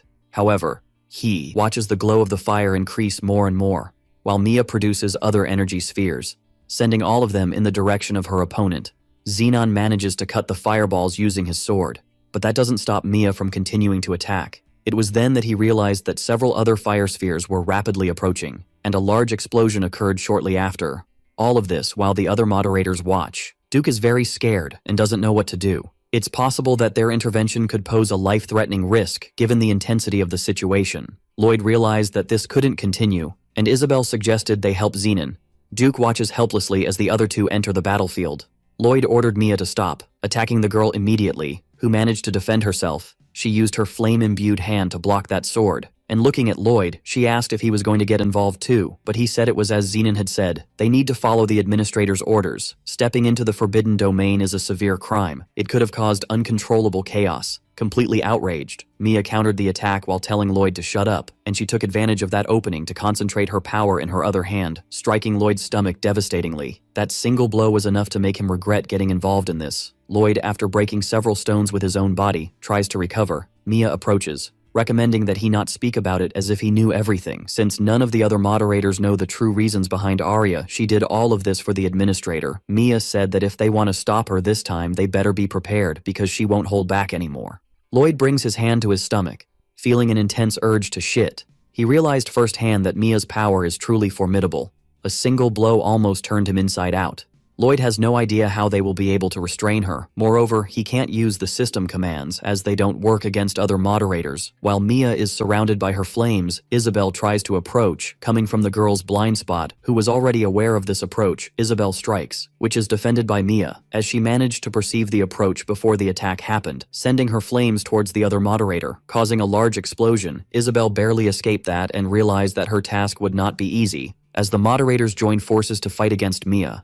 Duke watches, terrified, everything that happens. He is remembering Mia, and realized that she is completely different from her usual self. Moreover, there is a significant power difference among those moderators. Even injured, Lloyd approached Isabel, asking if she was able to move. The woman, responding to him, recommended that he take care of his own health. However, she is not sure if they will be able to defeat Mia even if they are uniting. Lloyd realized that this raw power is intimidating and paralyzing. Isabel realized that it has been a long time since she last felt this way. Then she disappeared before them, trying to surprise Mia from behind once again. Lloyd shouted desperately that they need to attack in a coordinated manner, but Isabel doesn't care about that. She wants to feel the thrill of being beaten, as she knows that Mia is the strongest moderator and has always wanted to fight her. Hearing those words, Mia felt flattered, as another person deserves that title, and it is Arya, not her. After repelling Isabel, she noticed an intense glow approaching. It was Lloyd, who apparently didn't learn his lesson. He executed a fierce attack against Mia. Shortly after that powerful blow, he unleashed a large volume of attacks, but none of them were able to suppress Mia's power. In light of this, he decided to concentrate his power into a definitive attack, bringing his blade dangerously close to Mia's neck. She barely managed to dodge the attack that came from Isabel next. Now the two are attacking in a coordinated manner. Mia found herself cornered by the two moderators, and the destruction increases in that region. Lloyd is preparing to further increase his power, and loaded, he pointed his sword at Mia, firing a blast of powerful energy at her. After that, all that remained on the battlefield was dust rising in the air. Breathless, Lloyd hopes this worked. Isabel advised him not to be careless, for Mia would not be defeated so easily. It was then they saw a red glow in the midst of the dust. Desperate, Isabel looked at Lloyd, ordering him to dodge that. But the attack was already approaching them at great speed. Fireballs began to explode in that place, and by a hair's breadth, the two moderators were not obliterated. Mia is becoming increasingly irritated with the duration of this battle. The other moderators understood they are not enough. This time, she created a special fireball in her hands. Mia had increased her power in a colossal way, as if it were Frieza's final attack against Namek. Isabel and Lloyd watched in horror, as Mia was in control of that fireball, sending the massive power towards her former colleagues. They had already accepted their early end, but someone appeared to save the day. Zenon stepped in front of that attack, drawing his sword to prevent Mia from doing that. As he cut through that power, something grand happened. The fireball was sliced as if it were a ripe orange. Thanks to this move, he managed to avert the worst, and Mia realized that the battle would become a bit more complicated. As Zenon is now engaged in that conflict, he recognized that the girl had become a bit stronger. Her current level doesn't even compare to when she became a moderator, and as his mask disintegrated, Zenon said that things are clear now. Mia was surprised by what she began to see. For now, Zenon would fight seriously against her. The moderator said that the power he possesses was not meant to be used this way. However, he has no other choice. Since the administrator's order is completely absolute, Zenon's level suddenly increased by 50 points. Elsewhere, a creature rises furiously, but it was brutally struck in the abdomen. This was caused by Aiden's attack, who watches with excitement what his power is capable of doing. Defeating that creature, he gained another level and realized that his progress continues happening very satisfactorily. He is already at level 250. That is a specific area where content can be edited instantly. So, in contact with Theodoro, he requested that more powerful creatures be sent, but the Guardian is worried about Aiden, who has not yet rested. However, he believes they should dedicate themselves to training while they can. The boy asked if Arya does not agree with this, but she seems distracted, as she tried to contact Mia but received no response. She said she needs to get out of there now, and in the company of Theodoro, she believes Aiden will have no problems. Disappearing amidst several lightning bolts, she assured she would return. Aiden is still surprised by what happened and is wondering where she could have gone, but since it's Arya, she should be fine. Then, Siri contacted him, saying that several players are coming there. Aiden knows this happens frequently, so he didn't understand why she is so agitated. It was then he heard from the girl that it was one of the 5 great guilds, which left Aiden worried. Blue flames are spreading across the field. Isabel is wondering what that is, for Zenon's level increased after he removed his mask. She never imagined he was hiding so much power. Whenever she asked about it, he never gave a proper answer. Isabel did not imagine he was of the draconian race just like her. And now Zenon has disappeared before everyone, appearing behind Mia with his sword. The cut he makes is truly devastating, ravaging the nearest mountain range. And now, fiercely he resumes exchanging blows with his former colleague. But this time, Mia's defense is not enough to contain the blade of that sword. As Zenon approaches, she attacks him with flames, but the moderator easily cuts through all of it. He is prepared to attack her with his sword. Mia changed the color of the fire, making it burn in a blue hue. Zenon is now executing another definitive cut, bringing devastation to the entire scene. After all this, only dust remained in the air. Realizing that this would be quite bothersome, Duke, who observes the fight, understood that Mia would use her enhanced form. Seeing the girl surrounded by her gauntlets, he understood that she was being pressured in the fight. And now that her power has increased, Mia seems much more confident. She created a large blue fireball above Zenon, making that attack descend upon him like a meteor. However, Zenon's agility is great, and he managed to dodge it. Observing closely, he realized that the attacks had not yet stopped. Mia tried to surprise him from the side, executing another devastating attack, breaking several stones. The shockwave from that is of colossal proportions. In light of Zenon's evasion, it seems the fight has become balanced again. Lloyd, who is also watching everything, is impressed. Realizing that even Zenon is unable to restrain Mia's full power, Isabel suggested he use his unique weapon as well, as that is the only way to stop her. Taking an offensive stance, Zenon is ready to make a quick cut. That stance left his co-workers confused as they do not know what he is planning. And standing still, he waits for Mia's approach, which she does impetuously. Completely focused, Zenon is prepared to launch an attack, making countless cuts before Mia could reach his position. That proved effective, wounding his opponent. The other moderators, who could barely keep up with that speed, are speechless. They cannot say what happened, as they only noticed that Mia had fallen to the ground, and using the authority granted by the administrator, Zenon is revoking Mia's privileges as a moderator, as it would be problematic if she lost control once again, now that she has been stripped of the power she had. He hopes she will remain docile for a while longer. Through the system, it is possible to see that her authority has been revoked. It will now be up to the administrator to decide what her punishment will be. Mia is lying on the ground, quite weakened, and before Zenon could touch her, blue lightning appeared all over that place. Not knowing what that is, Zenon is completely terrified. Mia realized that her big sister had entered the scene.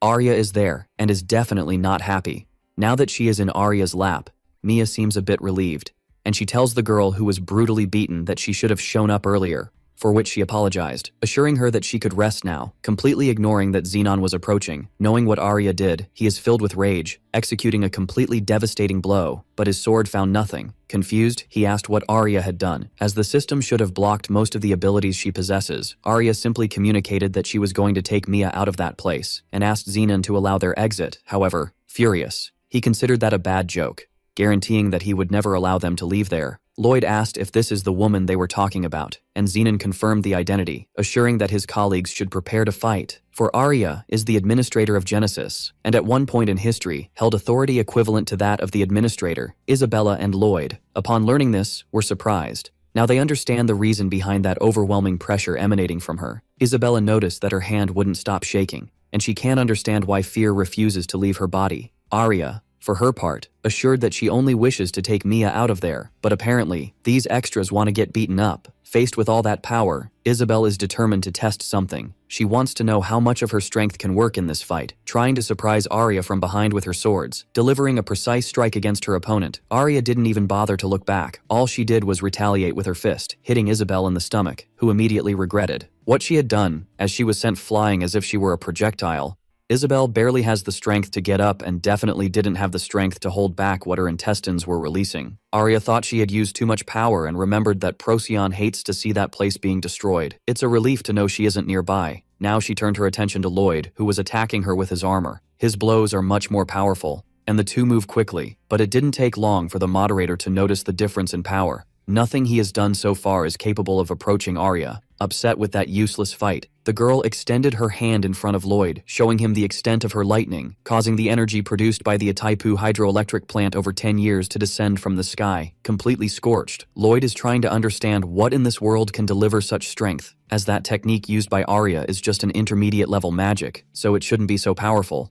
Definitely this blue-haired woman is a monster. Now that she has dealt with these two administrators, Zenon is the last, and he approaches quickly. The moderator is prepared to execute against her the blow that defeated Mia, delivering several strikes towards Arya, but as it passed through the girl's body, his sword was completely shattered. Zenon finally realized what he was unable to injure. Arya said that not using the true potential of his equipment when fighting her is a mistake, and she didn't like being underestimated by the brat at all. Zenon said she has no right to think anything in that place. In fact, she is completely devoid of shame for having returned to them, causing his sword to gain a new blade. Zenon said he feels something every time he sees her. He is unable to hold back his own anger. After the brief outburst, he resumed attacking her, but while he struggles to strike, Arya remains with her expression unchanged. The antivirus is the one that protects the most important things. That was Arya's role. If she had done her job properly, before finishing the sentence, he fixes the sword that was broken. Aster would never have transformed, and that is what infuriates Zenon. Now he turns his blade against the former moderator, sending a huge amount of power in her direction. However, none of that is able to intimidate her. In the face of the imminent shock, several lightning bolts appeared in the sky.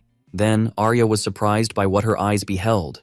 The administrator himself had appeared in the midst of that battle, and looking at Arya, he said it had been a while since the last time. Our girl watches the administrator with regret. A portal was opened in the middle of the forest, and Mia stepped out of it quite breathless. As soon as she touched the ground, she tried to catch her breath, and realized she couldn't stop there. She needed to keep moving. Looking at the necklace that belongs to Arya, she understood that time was against her, and that information needed to be delivered to Aiden. Within our protagonist's village, the players noticed that approach. On the horizon, a large army was approaching, and they raised the banner of the Hydra Guild. The players realized it would be better to leave that city, as they didn't want to get involved in that. Then, the guild executives observed the little town. They couldn't believe that such a large army was necessary to take such a small place. The reconnaissance squad said that other factions had not yet moved, so their job would be easier. The executive said that everyone could enjoy that place according to their wishes. A man who looked like a ninja asked something to the vice leader, for at the gate of that city, someone seemed to be approaching. They immediately asked who he was, not knowing that Theodoro was actually about to beat them all up. In a cheeky manner, they ordered the guardian to get out of there, but Theodoro immediately produced a large barrier of thorns behind him, and as sharp objects weren't enough, he made lasers shoot from each of those thorns, bringing great terror and devastation to that army of players. The guild's vice leader became desperate, not understanding what was happening. Furious, he directed his hand at Theodoro, but his attack was stopped by a barrier. After that, he was grabbed by the neck. All of this while his soldiers watched. Feeling all that power, he began to wonder if that person was ranked. Theodoro, after observing them, realized that they posed a danger to that region, and as the protector of that land, he needed to eliminate those targets. But before he could end that fool's life, someone called for Theodoro. Aiden approached calmly, for he knew that if the players were finished off, they would just respawn. So, he at least wanted to know what reason brought them. There, asking Theodoro to drop that pile of excrement, Aiden said he is the master of that region, and wants to know why all those people came there aggressively. The vice leader realized that someone had already taken that place, which is a very bad start. If it weren't for the monster that was there, they could have taken the city. So, he said there was a misunderstanding. They didn't come there to fight. All they want is to set up a base in that village. And he apologized if he ended up being inconvenient, claiming that the people who are with him are workers to build that new base, guaranteeing that this wouldn't be bad for the residents, as when a large guild establishes a base, the market for the people also benefits. Then, he asked if Aiden thought that was bad. Indeed, putting it that way, it even seems positive, and the vice leader thought he managed to fool that fool, but our protagonist knows exactly that it is nothing but sophistry. Promptly denying the proposal of the idiot, the guild's vice leader was perplexed, and Aiden wanted to know if he was stupid or if he was just pretending very well, for he knew they wanted to monopolize the content and resources of that city to make a profit. You have to be very foolish to accept such a proposal, and the guild's vice leader was upset. He asked if he thinks he is a moderator or administrator to be so arrogant. Jake and Siri, hearing that, felt secondhand embarrassment. Outraged, the vice leader ordered his soldiers to destroy everything. Even though he is ranked, he will not be able to withstand the numbers. Everything should be looted and plundered, and now, the army advances against them. Siri and Jake want to help, knowing that Aiden will become exhausted if he uses his powers. However, they will be there to protect him if that happens, and our protagonist began to use his administrator privileges. He learned from his moderators that the Hydra Guild was approaching, and now Theodoro is on the front lines. Jake and Siri asked him if they could handle this situation, as they believe they are sufficient. But Aiden realized that they don't need to stop them that way, as Hydra has many enemies, so he has a much better idea. He used his ability to create an event, and a message was shared with the players in that place. The vice leader of the guild was surprised upon reading that players participating in the event should bring justice to the Hydra Guild. The reward would be 10 hours, where the experience gained would be tripled for each member of the Hydra Guild they defeat. Moreover, this event will not increase the player's karma. His moderators realized that this is a very good plan. However, Aiden became quite exhausted. All he needs to do now is wait patiently for everything to happen, as it will be very fun to watch. The vice leader of the guild is completely terrified, as now an army of players had appeared within that city, and all of them are willing to reap those rewards.